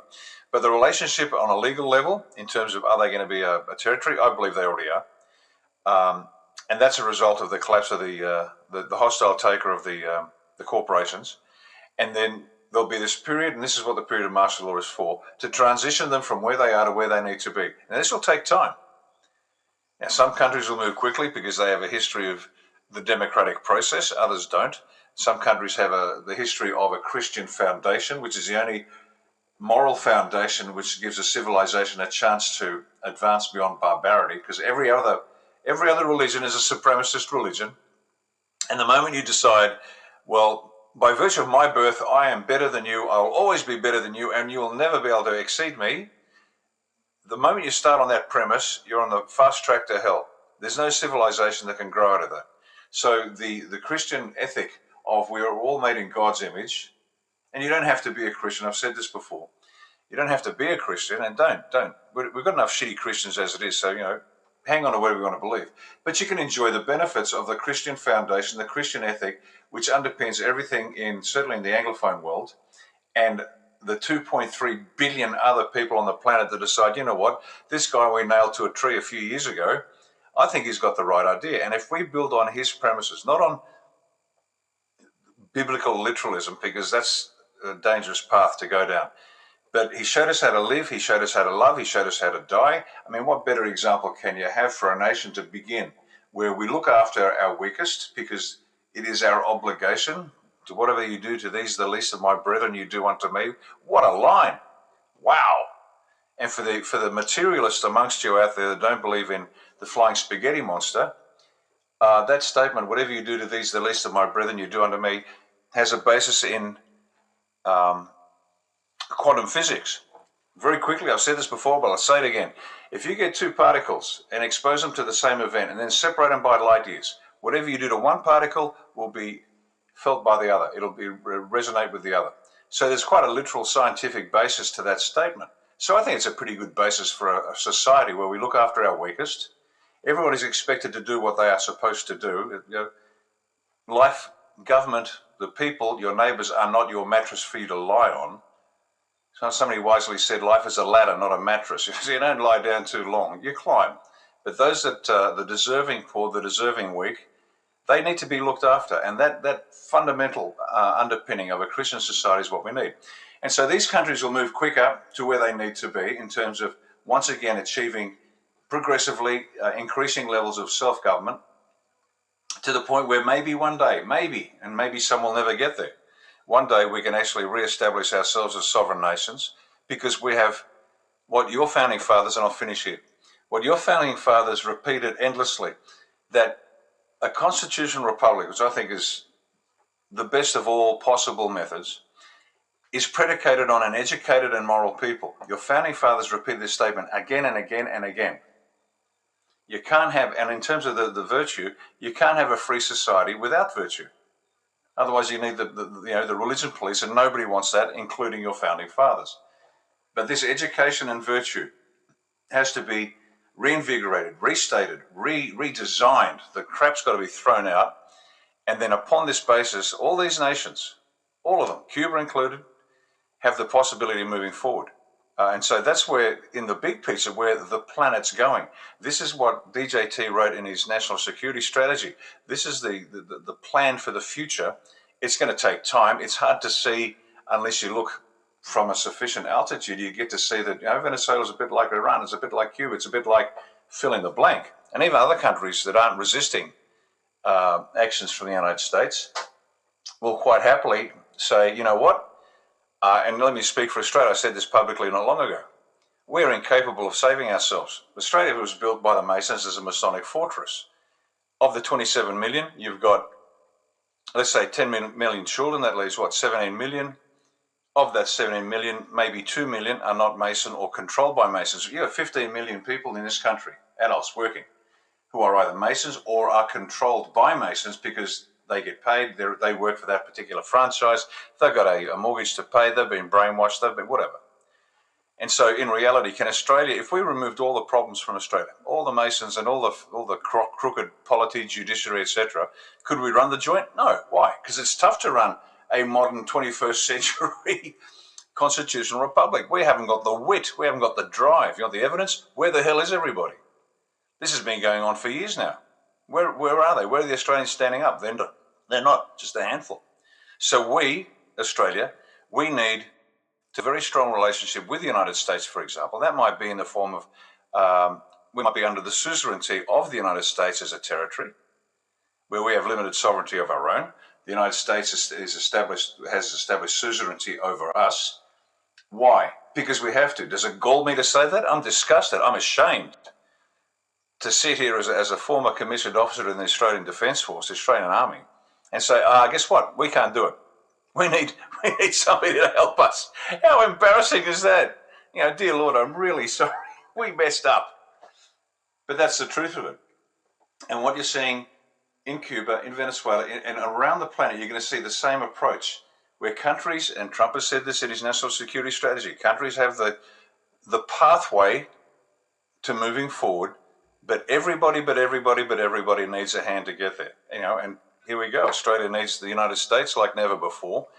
And in return, what they deserve from us is absolute commitment to the plan, the strategy, all the way with Trump.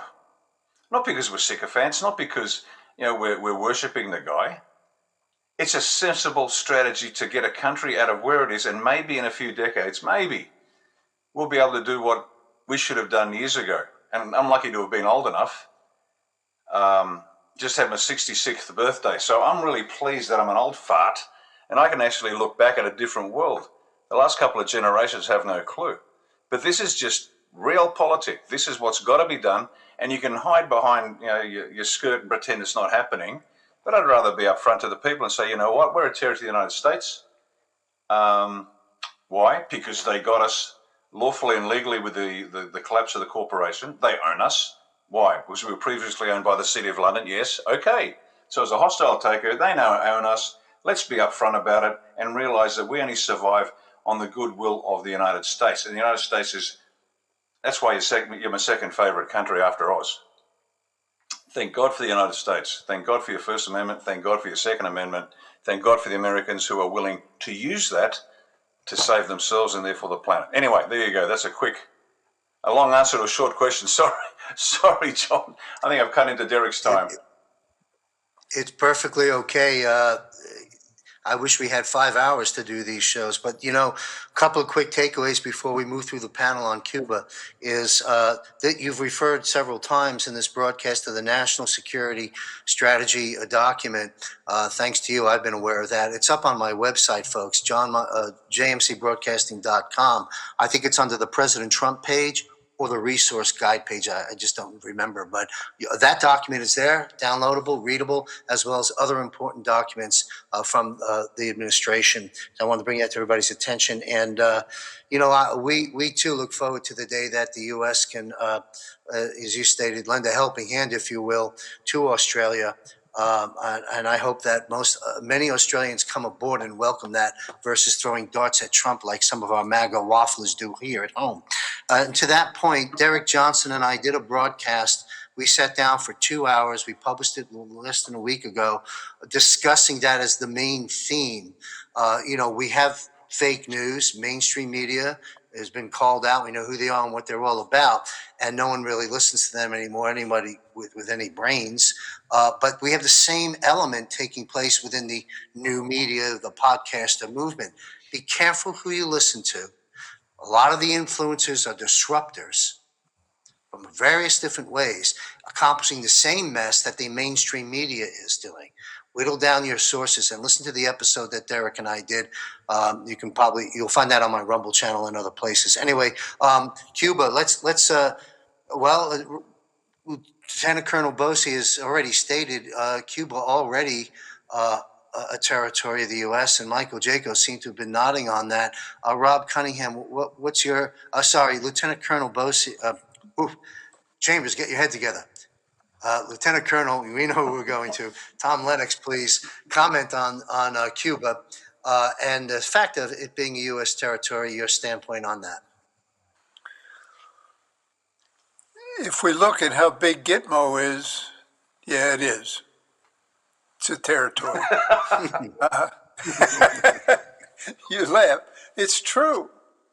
And so if we look at the energy troubles they're having right now and all of this, that's all part of the movie, I think, and generally the movie we've talked about before. And Cuba is going to be, in some way, shape, or form, part of the United States. How? We don't know, but it'll be there. And I wanted to jump to something that Colonel Bossy said, and that was about Australia and the United States. Australia is traded on the New York Stock Exchange. All of the stock of Australia was bought up by Donald Trump in his first term in office. So for all intents and purposes, Australia is part of the United States. Fascinating. And that's my 30 seconds on Australia. But Cuba, they were a phenomenally successful little country of their own until Castro took over. And they've got the people there to do the things. It was a great place to go gamble and all that stuff, but they made a lot of money. And he took all that away from them. And I would say our CIA probably did that because otherwise it wouldn't have happened. And yeah, it's going to be not too long. And it won't take long to do what they need to do. And there are enough Cubans in Miami to probably go take over the whole country. Just a side comment. They'd be very happy to do that. I think the opportunities in Cuba down the line, they're going to be tremendous. And you take Rubio's family and they could go run the country. There you go. All right. You're laughing, thank but you, sir. It's true. I'm all for it. That's it for me. Thank you. Rob Cunningham, sir. If you, sorry, I'm out of sequence. I'm supposed to have a sequence according to Derek Johnson, so we got to go to Michael Jaco. If you'll take this on, please. Cuba. Yeah, I think we not too long from now we can all meet in Cuba and have a Cuba Libre together. That'll be nice. But I think that it is already part of America, territory. I think Canada is going to pretty much show the same thing here pretty soon. But the CIA basically took over Cuba.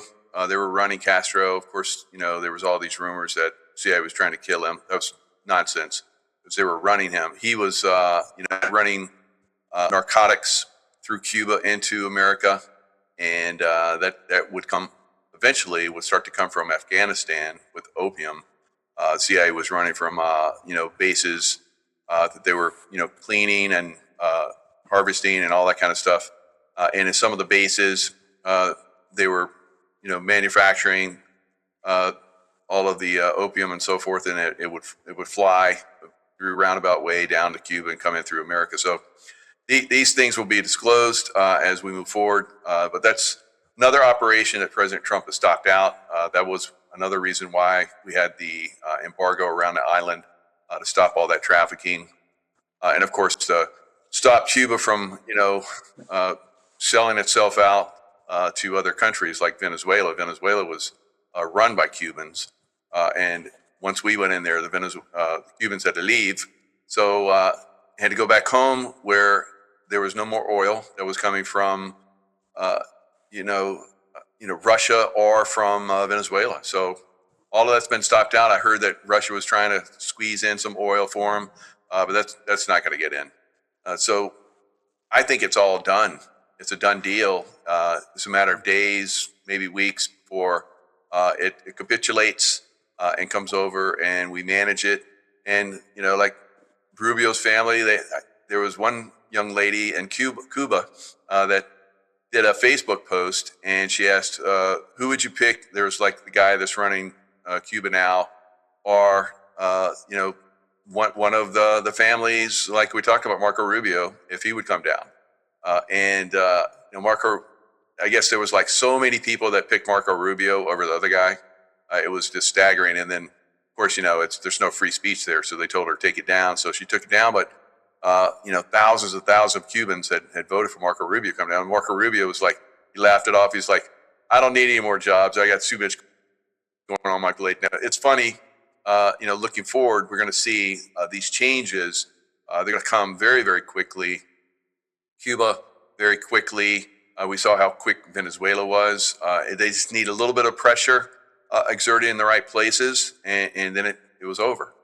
And we have, Maduro is giving up all kinds of information on a lot of political people here in the United States. A lot of those guys probably going to be down in, I don't know, down in Cuba at, the far end of Cuba Island, having a little court session, and then we'll see what happens. But a lot of these people that, have been, like I talked about earlier, that have been doing evil are going to be brought to justice.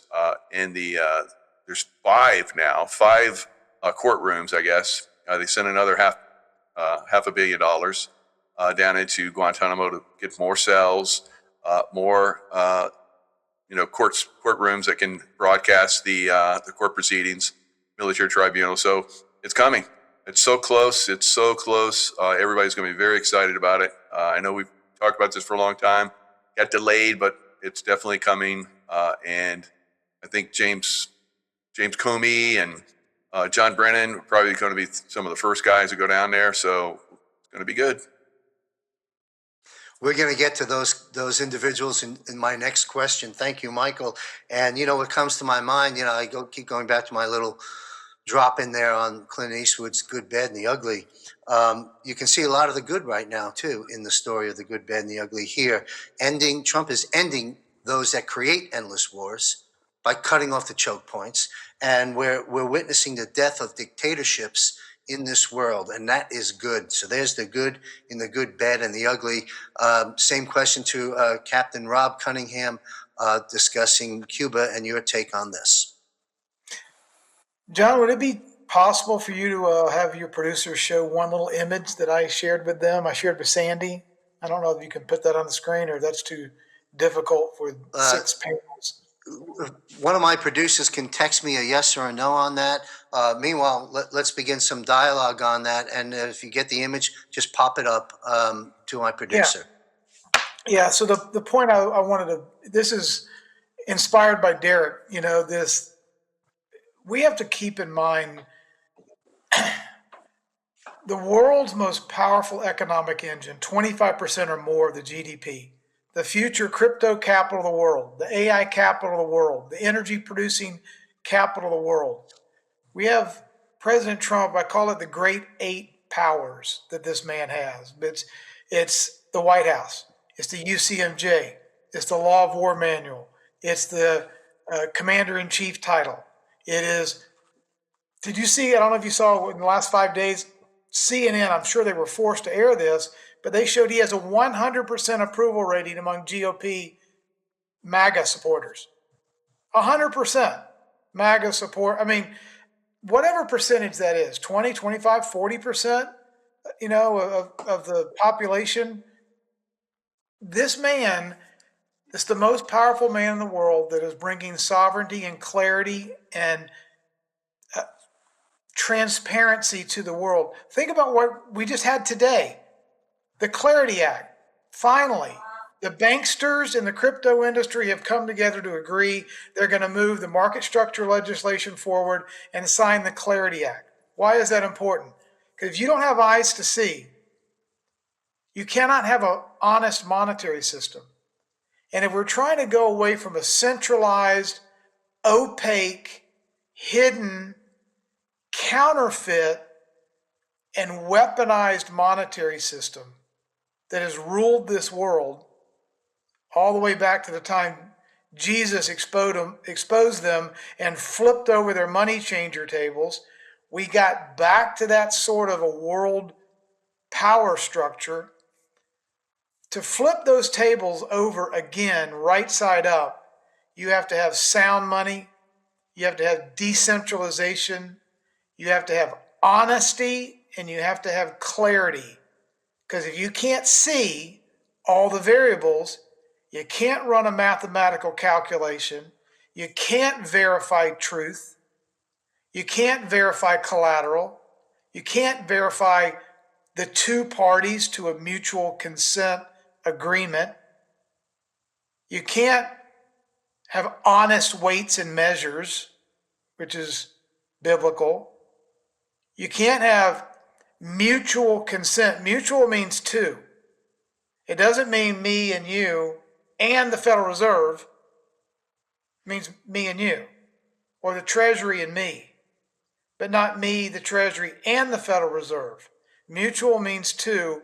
The Federal Reserve was the interloper that got superimposed over the United States that then created this money washing, laundering machine out of the District of Columbia. They called it a financial system with Bretton Woods. And that was 80 years ago. But for 330 plus years, the Rothschilds have been running the whole structure, the whole global monetary structure, the capital markets, and the foreign exchanges. But they set up 80 years ago this little money laundering operation. They gave it a cute little name, the Federal Reserve System. They let us think like we were big boys and girls, and we ran things through this financial engine. But Wall Street was just a derivative of the City of London that has run the whole world. So in order to shut down that partnership, you have to have full transparency, honesty, sound money, clarity, and decentralization so that we can trust protocols, math that's verifiable and instantaneous. We can all trust something that we can see with our eyes, measure, calculate, and figure out whether it's true or false. And we no longer have to place our trust in institutions that are hidden and that are secret. And the trust me bro ethos, the golds in Fort Knox, the checks in the mail. We're not doing fractional reserve lending. So the reason I'm bringing all this up is, in the big scheme of things, with the amount of power that President Trump has, UCMJ, war powers, law of war manual, continuity of government, the Treasury, the Commander-in-Chief title, the world's most powerful military, this little blip on the map down called Cuba is not a damn problem.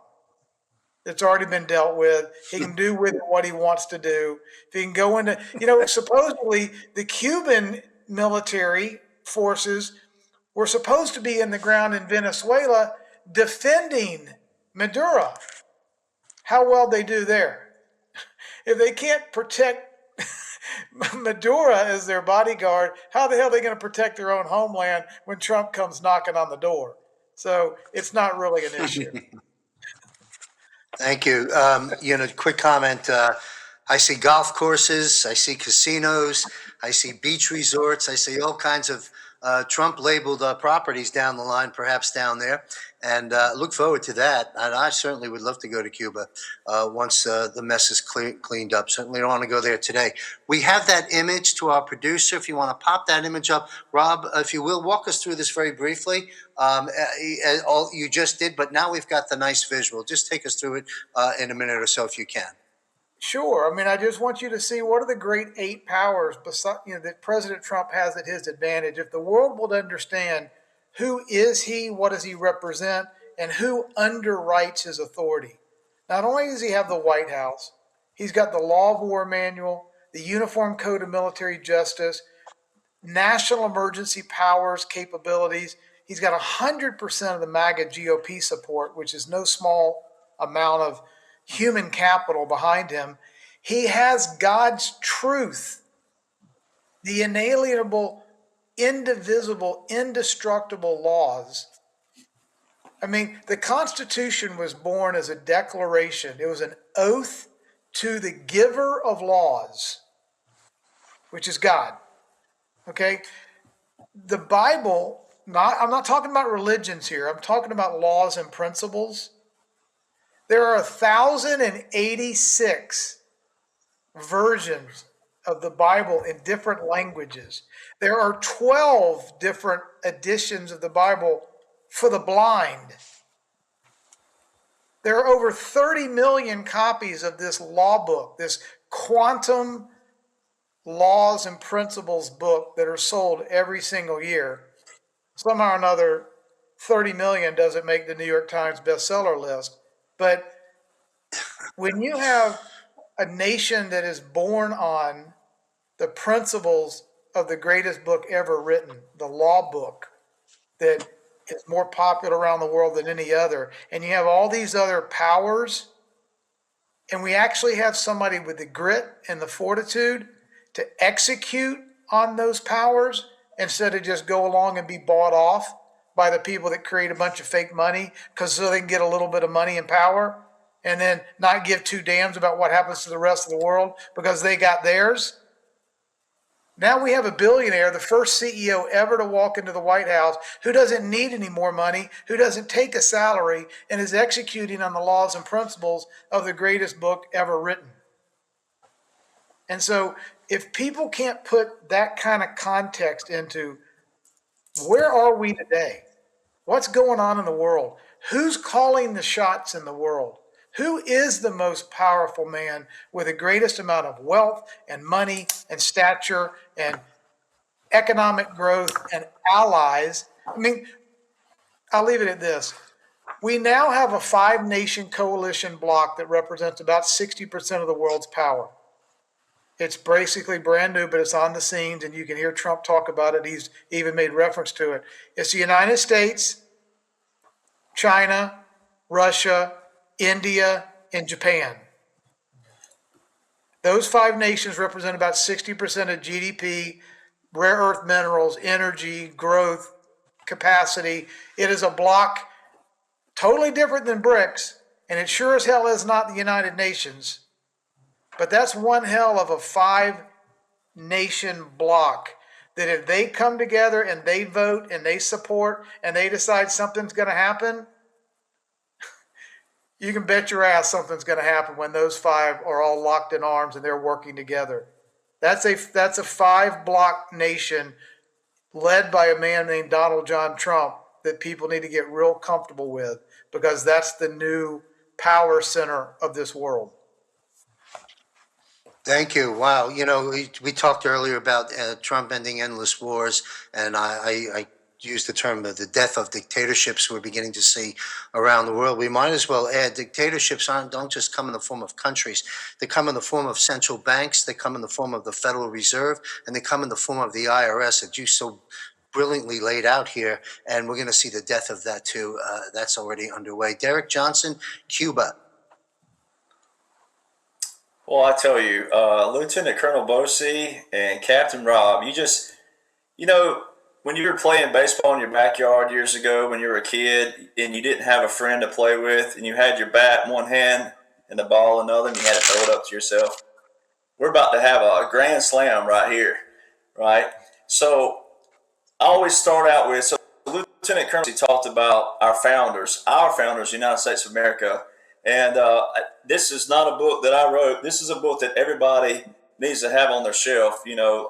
I know Rob probably, he might have To Kill a Mockingbird sitting behind him back there, but more than likely, Rob's bookshelf back there has a lot more of this that we're talking about, knowledge.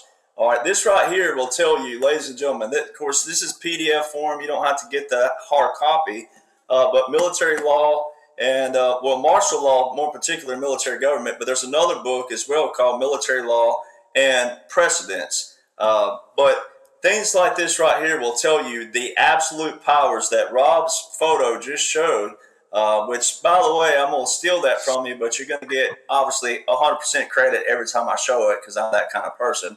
I don't take people's stuff. That was a beautiful photo. But in this book right here, ladies and gentlemen, this will tell you specifically what I was referencing earlier about how the president can most certainly declare war in times of hostilities. And guess what supports that? The Constitution. It tells you in our military laws, from all the way back to 1775, it tells you in federal law and the laws throughout between that the Constitution supports military government. See, that's the stuff that people got to hear. Law is a written discipline. All right, words matter, terminology matters, grammar matters, punctuation matters. It doesn't say that military government supports the Constitution. It says the Constitution supports military government. All right, because we were established first in this nation, and we're the first line of defense, and we're your last line of defense. And unfortunately, you got to your last line of defense before there would have been an all-out revolutionary war on the ground in the United States of America. So these books right here will absolutely sharpen your skills on knowing what is and what isn't constitutional, and you'll find out quickly. On page 23, it tells about the independence of the president, that he can declare war. And I'm seeing it ties directly to Cuba, and it ties directly into the military government. So to be your validation, but also your chicken nuggets, if you will. Also on page 33, it talks about what I talked about specifically, the command. Who's in command? What are they using? Well, President Donald John Trump is in command, but he's a supreme commander of a military government, military occupation all over the world, and it's the same terminology that was given to President Eisenhower, who was a master strategist. All right, so there's one thing that ties in overall directly, indirect manner to Cuba, but it needs to be said, and it's a great place to do it right here for the first time. I haven't even done it except for one other time on my podcast recently because of where we are, the fatigue that set in with a lot of people out there. Some of that's okay. Sometimes it's not. But our founders that Lieutenant Colonel Bosey was just talking about, our founders of the United States of America, right? Philosophers, theologians, you name it. But 29 of 30 of our primary founders, let me repeat that one more time. 29 of 30 of our primary founders of the United States of America were all military. So, when you look at the playing board, the chessboard, and where we are now, our founders back then would have never probably dreamt that we get to a place in America where 68%, 70%, 75% of Americans cannot even name the three branches of government of what they're whining, complaining about, and they're always whining. It's all over the board, right? Like Lieutenant Colonel Lennox was talking about earlier. It's like the response is just everywhere. And then you go back to what President Trump said in 2020. He said the cure cannot be bigger than the problem. And the problem was established by the deep state who wanted you to look this way. So if you'll apply that to your mind and go, man, they wanted me to look this dumb. They wanted to humiliate me and embarrass me and all these other things. That's on the low. The other is to actually take control of you and do all kinds of things with you, but also your children, et cetera, et cetera, et cetera. So it's been a playing board like that for years. So if you'll take it personal the correct way and then flip that script, if you will, and become part of the fight the correct way, then you'll see your role and your purpose in life. And so many of you haven't found your purpose yet, right? You're existing and you're probably a good person, but you got to find your purpose. The president can most certainly declare martial law without you knowing about it. It depends on how hostile the enemy is and who they are. Do you know who they are? No, you don't. You don't know who they are. So the good thing about our foundation is the fact that it allows the President Trump, the generals, the admirals, but more specifically the president, all out law in these books right here that I just showed you, and also in Article 1, Section 8, Clause 14 of our United States Constitution. It gave Congress the powers to do what? To make regulations for the Army and the Navy. But guess what happened in 1875? The Congress of 1875 gave that to the who? President. So if you go look in all of our laws, predominantly you're going to see the president's name everywhere. So he most certainly can do what he did. Now, what's this got to do with Cuba? Well, what Lieutenant Colonel Bosey said, we've already been in martial law. It's called martial law proper. We've been in martial law proper. And if you'll go read the Law of War Manual, as you saw in Captain Rob's picture there, the Law of War Manual specifically tells you, one on page 38 and another on page 795 of the Law of War Manual specifically, it tells you that the Law of War Manual supersedes the Constitution, meaning the law of the land. The Law of War Manual does, because it's international based. All right, now look at all the capitulations that's been made. All right, so then you got to look at the 3 military jurisdictions. There is a military law, a military government, and then the martial law proper. Go read those entities in the Law of War Manual. Go read the verbiage that surrounds that. You've seen that with President Trump. So I'm looking at my notes because I want to be short and concise here. But what ties Cuba in present day to President Trump? This more than validates, and I said this on a podcast yesterday, I said, in reality, especially these gentlemen here that served a lot longer than I did, way a lot more accolades, et cetera, et cetera, et cetera, highly deserving. But, it should be almost an insult, though, in another manner, that so many people have to have proof from a service member of laws of which they didn't even know existed in the first place. Because most people don't know about military law being separate. And so when President Trump rolls down the escalator, June the 16th, 2015, just 4 days before that visual, the new Law of War Manual was put out. Federal and military attorneys took the Law of War Manuals from different nations and also the Lieber Code of 1863. They took the Geneva Conventions, Hague Conventions, and the Nuremberg Trials. They took all the strengths of those and combined those. New Law of War Manual, 4 days before the escalator. Fast forward, February 2016.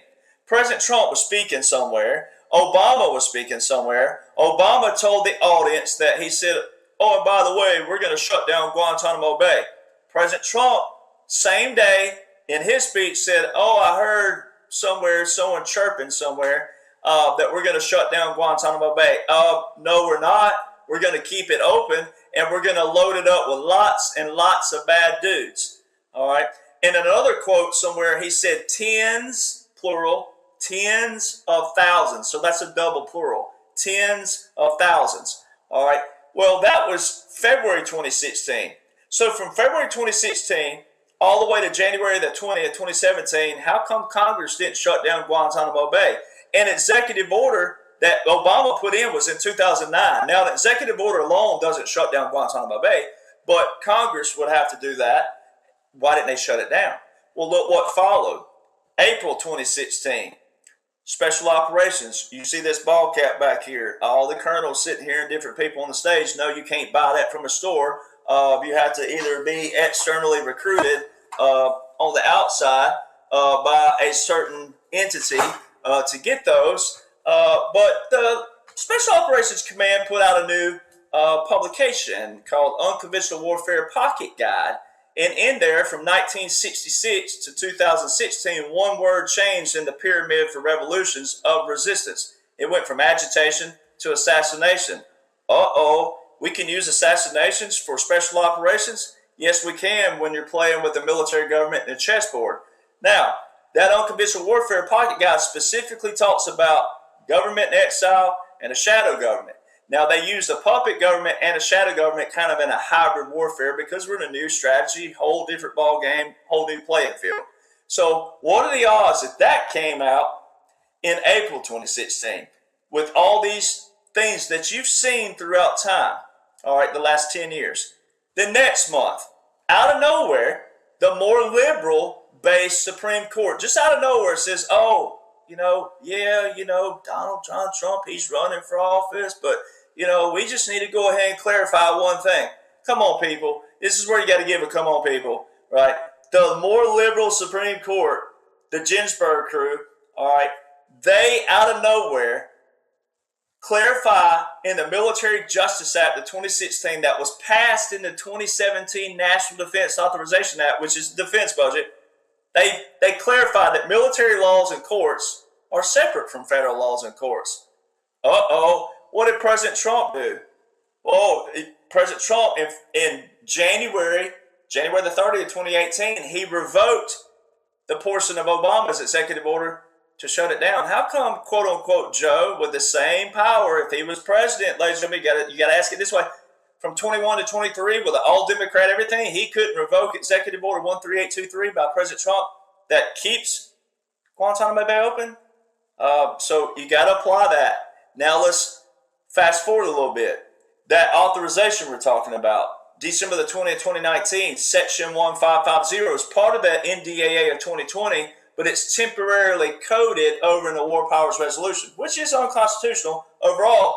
But what President Trump's doing with it is playing on all their abuse and all their overreach. And he said it in the State of the Union, and he just said it in his speech again a couple days ago in Memphis, where he said, I already have a congressional authorization. I don't have to go back for it. I already have it. That is exactly what that is. So how come, quote unquote, Joe and them couldn't pass resolution from 21 to 2025? And then from 2025, what people think as a Congress, the whole 2025 year, they couldn't put up a resolution for Iran. We struck Iran in June. Why didn't they put up resolution in June? Because it's already in the War Powers Resolution Act. Now, how's this tying to Cuba?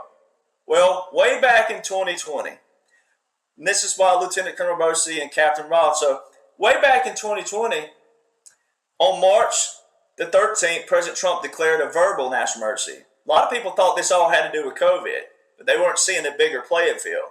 All right, March 24th, there was mainstream articles saying that President Trump's going to suspend the Constitution. Oh, he may install a general in case the law breaks down. Ladies and gentlemen, that's not the correct terminology, but it was a way to slide it in there for a proclamation, for timestamp, for history's sake. That's exactly what they're telling you. Guess who the general was? The general was the general of whom? Northern Command. Guess who handles continuity of government? Northern Command. All right, that's what that was talking about. If the law breaks down, that means constitutional law. It won't break down like they were saying, but that was a way to slide it in there to show you that we were going into martial law proper already. All right, so it's all lawful. It's all in the Law of War Manual, the 3 types of military jurisdiction. It's all been backed by federal law way back to 1775 and 1787, more specifically with the Constitution. Now you got to go to what President Trump said in March 2020. He said this. He said, we're fighting an invisible enemy. We've been invaded. It's an invasion. We've been invaded. It's an invasion. He repeated that over and over and over. Also in October 2020, he said some things. November 2022, he said our gravest threats are not abroad. They're within. So he's telling you who the defined enemy is, which is the exact definition of what you need for martial law proper, is the hostilities within. This is not a foreign hostility. Those also have laws and orders with it too, but the very specific verbiage that he's using, he told you this way back March 2020.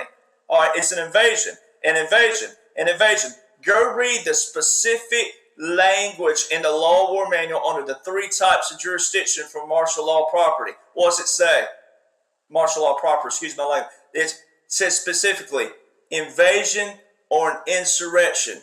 And then go read military government and martial law, and it specifically talks about all the other invasions that we've had in history, it gives you layers of examples when the president had to act, not just Abraham Lincoln with the Civil War. This layers all different hostilities that we faced in the U.S. that the president had to act on his own, not Congress. Now, that goes back to, before I get to the punchlines, that goes back to, who would you want if you had to choose? Would you rather have a bunch of suits and ties in D.C. who they can't even handle their own finances because they have to cheat so much? Or do you want these fine gentlemen right here leading guys like me? Because every one of these guys right here, and I don't mean that derogatory towards them because they know what I mean, but every one of them could come to a soldier who is lower enlisted and say, hey, do this for me, especially when the lower soldier knows their background and who they are, and etc.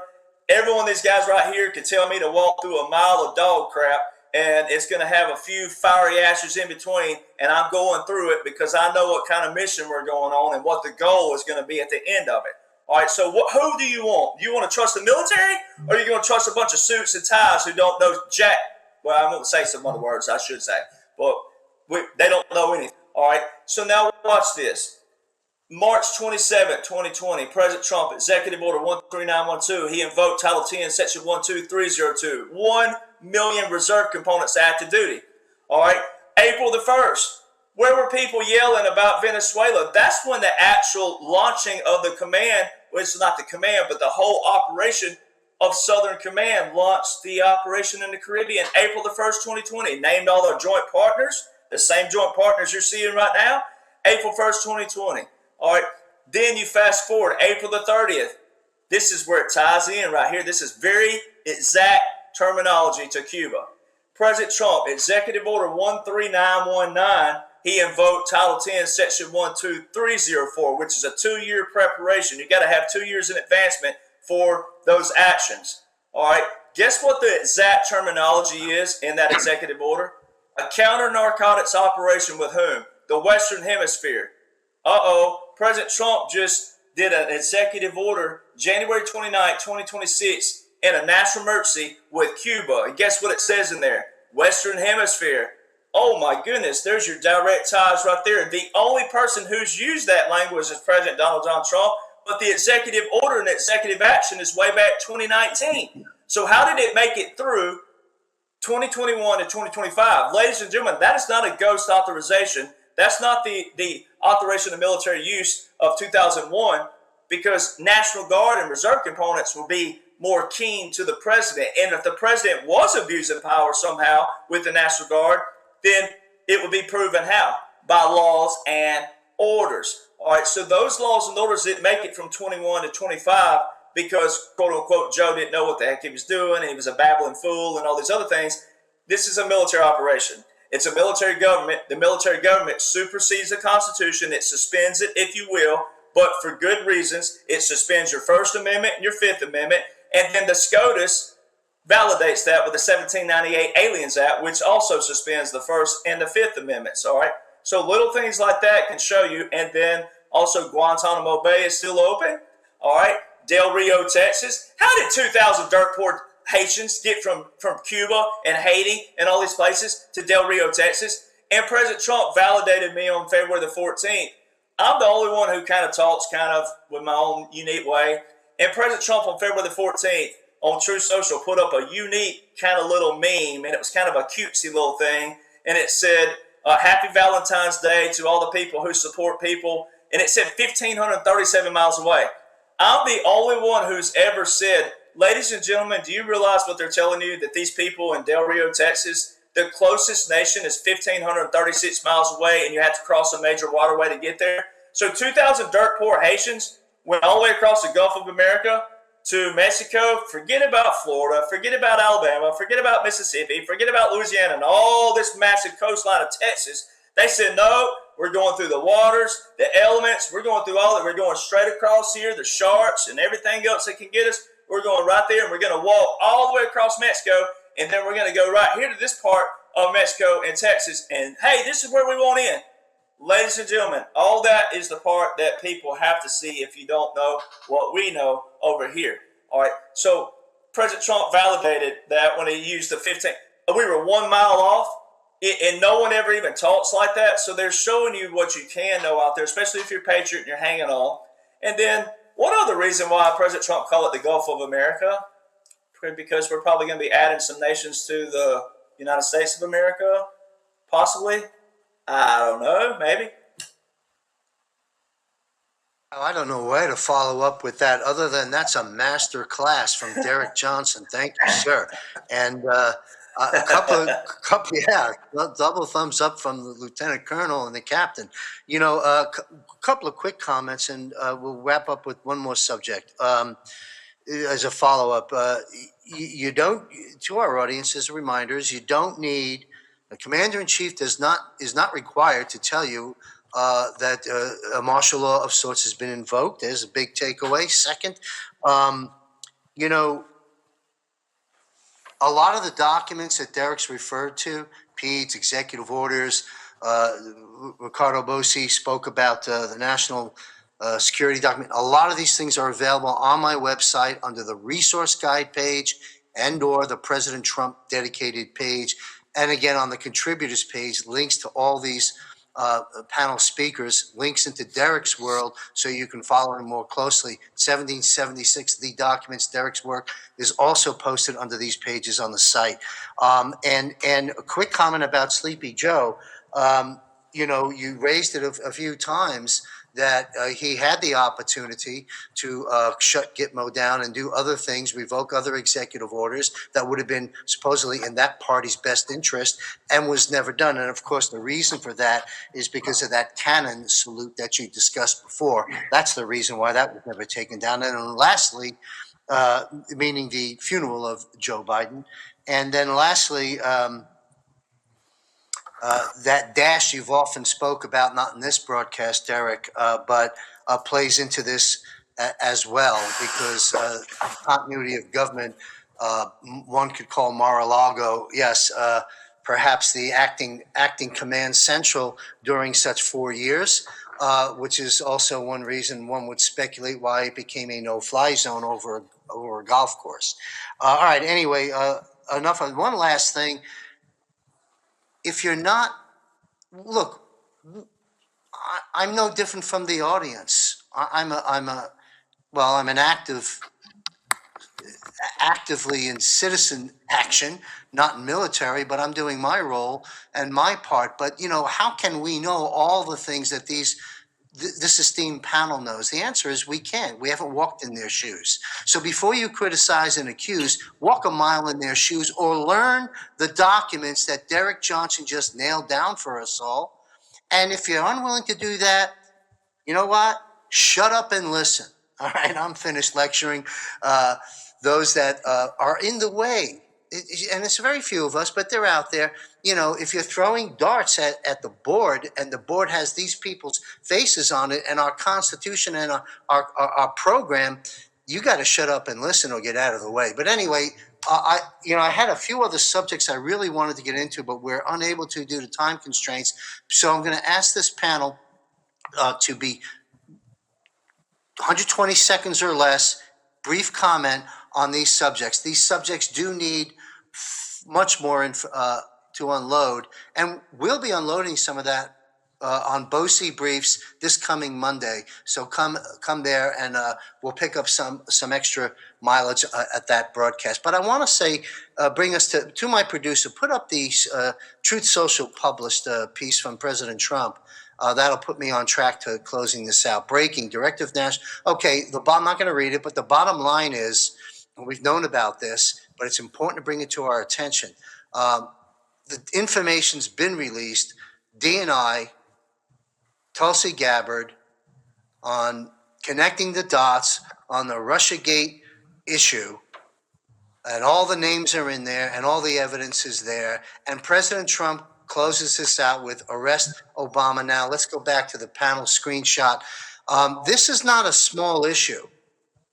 I mean, when do we ever recall a circumstance like this, where a former president, where a DNI has released evidence, overwhelming evidence, implicating all those that the administration directed to get things done, all a lie, Russiagate, Steele dossier, and the cost of that to our nation, to everyone's lives, not only here in America, but all over the world, like all the dead people in Ukraine, for example, never had to happen. All of this stuff is unbelievable and unprecedented. So having said that, my question, coming back to the top of the panel, give us 2 minutes or less, each of us, because I got two other points we're going to run through and wrap up the show. Lieutenant Colonel Ricardo Bossi, do you believe that the subject matter we just had on the screen, which basically all roads lead to Obama, Brennan, Clapper, all those people that did the dirty work that are also guilty, my question is, to me, it's a foregone conclusion that justice will be served. They will have their day in court, in military court, if it already hasn't happened.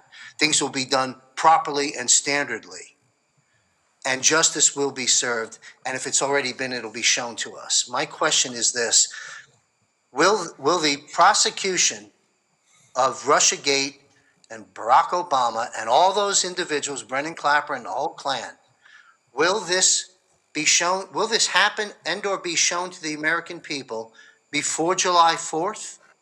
Is this something that can extend out to 2027 or 28? That's the question. 2 minutes or less around the board. Ricardo Bossi, please. Yeah, for my money, no. It's got to come out first, because the reason it's so critical is a couple of points. First one, Barack Hussein Obongo signed the paper not because he had any power, because they needed the alleged authority to have it done. But what it represents is a message to the people of the United States that your president was corrupted, and therefore everything underneath him is corrupted. So the whole system has to be dismantled. Nobody can walk away from this moment and say, well, no, there's a couple of good people still left. No. Everybody, Democrat, Republican, the whole system must be dismantled. And so from the very top all the way down, there can be no one left standing saying, I'm innocent. No, no, no. And it's got to be done, for my money, before July 4th, because the people need to go through the worst pain sooner rather than later, so they can have this release and genuinely have something to celebrate on July 4th. And the world as well, because implications will flow down. But that's it for me. Yep. Thank you. Okay, so again, nobody has a crystal ball, folks, but having these gentlemen weigh in on this is very important. Again, very briefly, Lieutenant Colonel Tom Lennox, Obama and all those others, does this get addressed and processed to some extent that we need before July 4th or after? And if after, could it go into next year? They committed treason. We have to tell the people about the treason. And we have to tell it before we celebrate 250 years of this country. And if they committed treason, they need to go to Gitmo and be hung. Thank you, sir. Michael Jaco, sir, if you want to take this on. Again, I know it's a crystal ball question, but it's on the minds of everybody out there. Believe you me, the blood is boiling on this. Go ahead, sir. Oh, yeah, they'll be held accountable, but we have to understand that there were some entities that were far more powerful over them that gave them the power that they had to do what they did. So yes, they will be held accountable and they will be dealt with, but then we have to go to the next level up, and that's going to be interesting. Wow, thank you. Cliffhanger there. Come back next month or follow Michael Jaco daily. Thank you, sir. Very important. Captain Rob Cunningham, sir. Well, Michael just set me up beautifully. I owe you a beer, my brother. I didn't ask him to set it up, but look, to underwrite what Derek has talked about, he has got a PhD in laws and orders and manuals and doctrines and principles and authorities and what can and can't be done. If you don't believe that we have been the targets on the battlefield and that the other side has been meticulous in their laws and constitutions and perversions and admiralty law systems and fake monetary systems and fake money systems. You know, the good book says you can't serve two masters. This is a book called The Creature from Jekyll Island.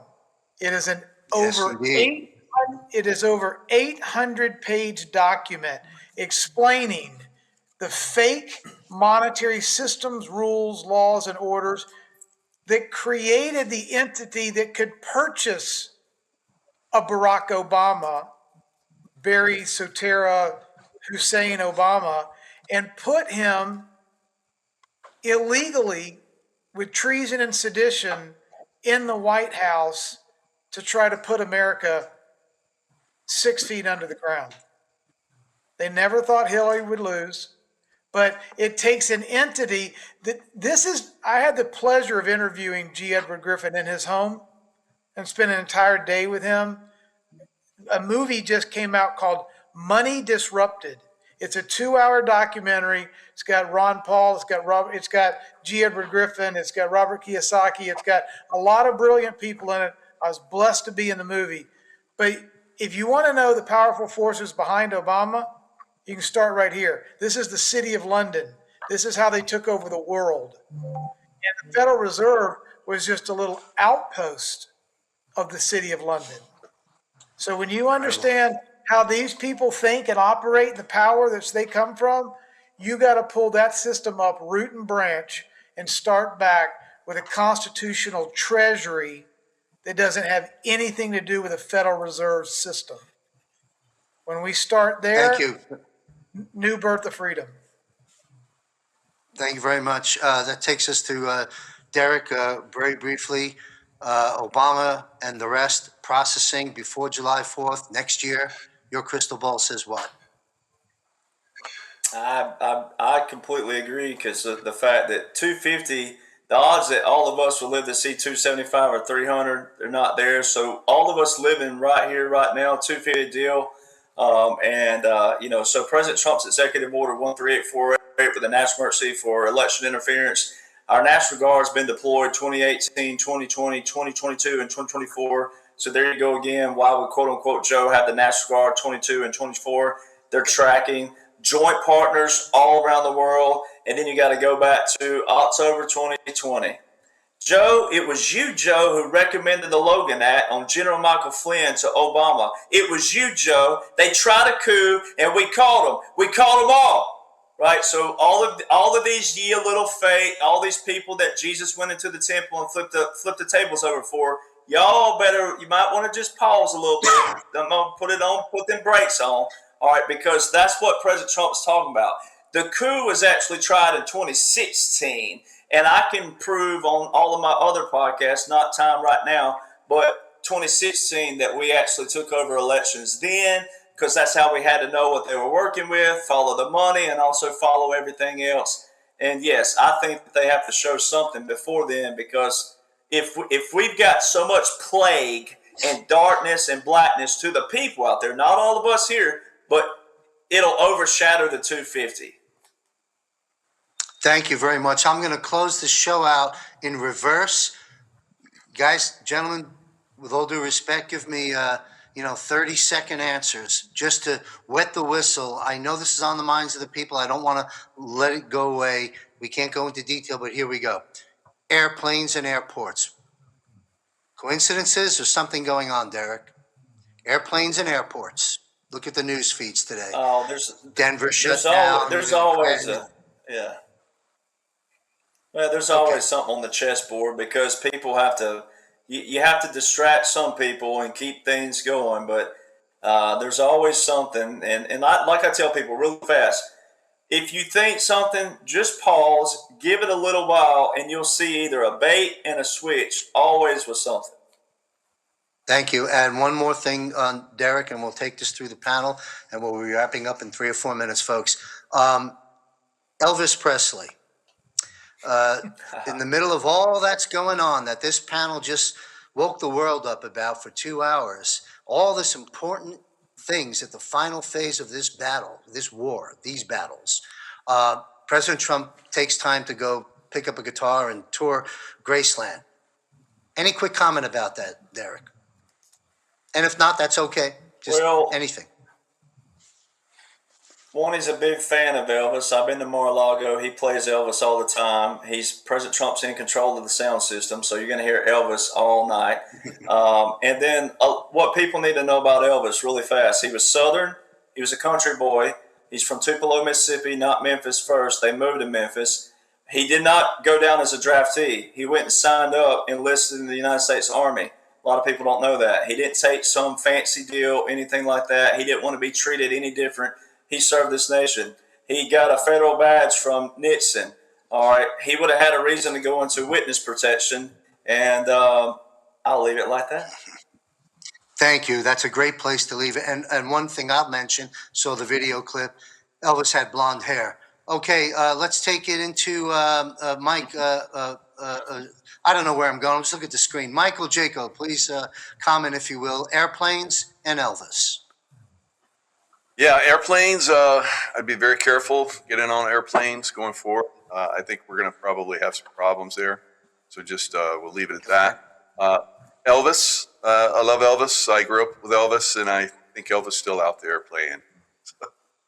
All right. Well, we have some speculations on that. Thank you, Captain Rob. Airplanes and Elvis. What a way to end a military panel, but it fits. Go ahead, sir. Yes, sir. I believe that, one of the Q drops on the Intel board talked about how some people might try to flee and they might not be able to. So we got a little extra protection and security at the airports, and they're about to lower the boom on some people. It might be a little bit more difficult for these girls and gals to flee the country. So unique. 2 weeks ago, I was coming back from visiting my beautiful daughter, who's the Ole Miss freshman, and I just had the compunction to pull off the side of the road in Tupelo and spend about 3 hours touring Elvis Presley's birthplace and museum. So I'm going to go with, yeah, he's still around. All right. Wow. Fascinating. Great stuff. Lieutenant Colonel Tom Lennox, we're on the edge of our seat waiting for your words on airplanes and Elvis. Airplanes, I wouldn't get on one right now for all the tea in China. It's and it's been that way for a year for me. Elvis, I've heard Elvis play with his son from the church in Mississippi, in Arkansas, where he's the pastor. Understood. That's my thing on Elvis. All right. Thank you very much. And we'll close out where we began with my good friend, retired Lieutenant Colonel of Australia One, Mr. Ricardo Bosi. Airplanes and Elvis. Okay. Yeah, airplanes. It's an obvious show to the people. The queues are gone. Things are moving. It's evidence that people needed to see something happening. And whatever that something is, they're all speculating, but they can see something good happening at the airports. The queues are disappearing. ICE is doing good work. They're polite. They're doing that. It's also a misdirection because there are other things happening as well. So whenever you see a publicized activity, it's a misdirection because something else is going on. Oh, I don't know, Denver Airport, where where the arrival and departure of heavily tooled up individuals won't attract any attention. As far as Elvis goes, what a great way to introduce the idea that maybe, just maybe, a whole bunch of people aren't dead. Let's kick off with Elvis. And then we've got, I don't know, Queen Di. And then we've got RFK Jr. Then we've got Robert David Steele. Then we've got the whole of Valhalla empties itself onto the TV screen. But what a great way to start with Patriot and President Trump. That's me done. Excellent. I want to salute all you gentlemen and thank you for your continued service to freedom. God bless you all. Fantastic panel. And I'm not going to say anything, Derek, but I'm going to say this. Derek Johnson has a very big announcement to make. You want to follow Derek.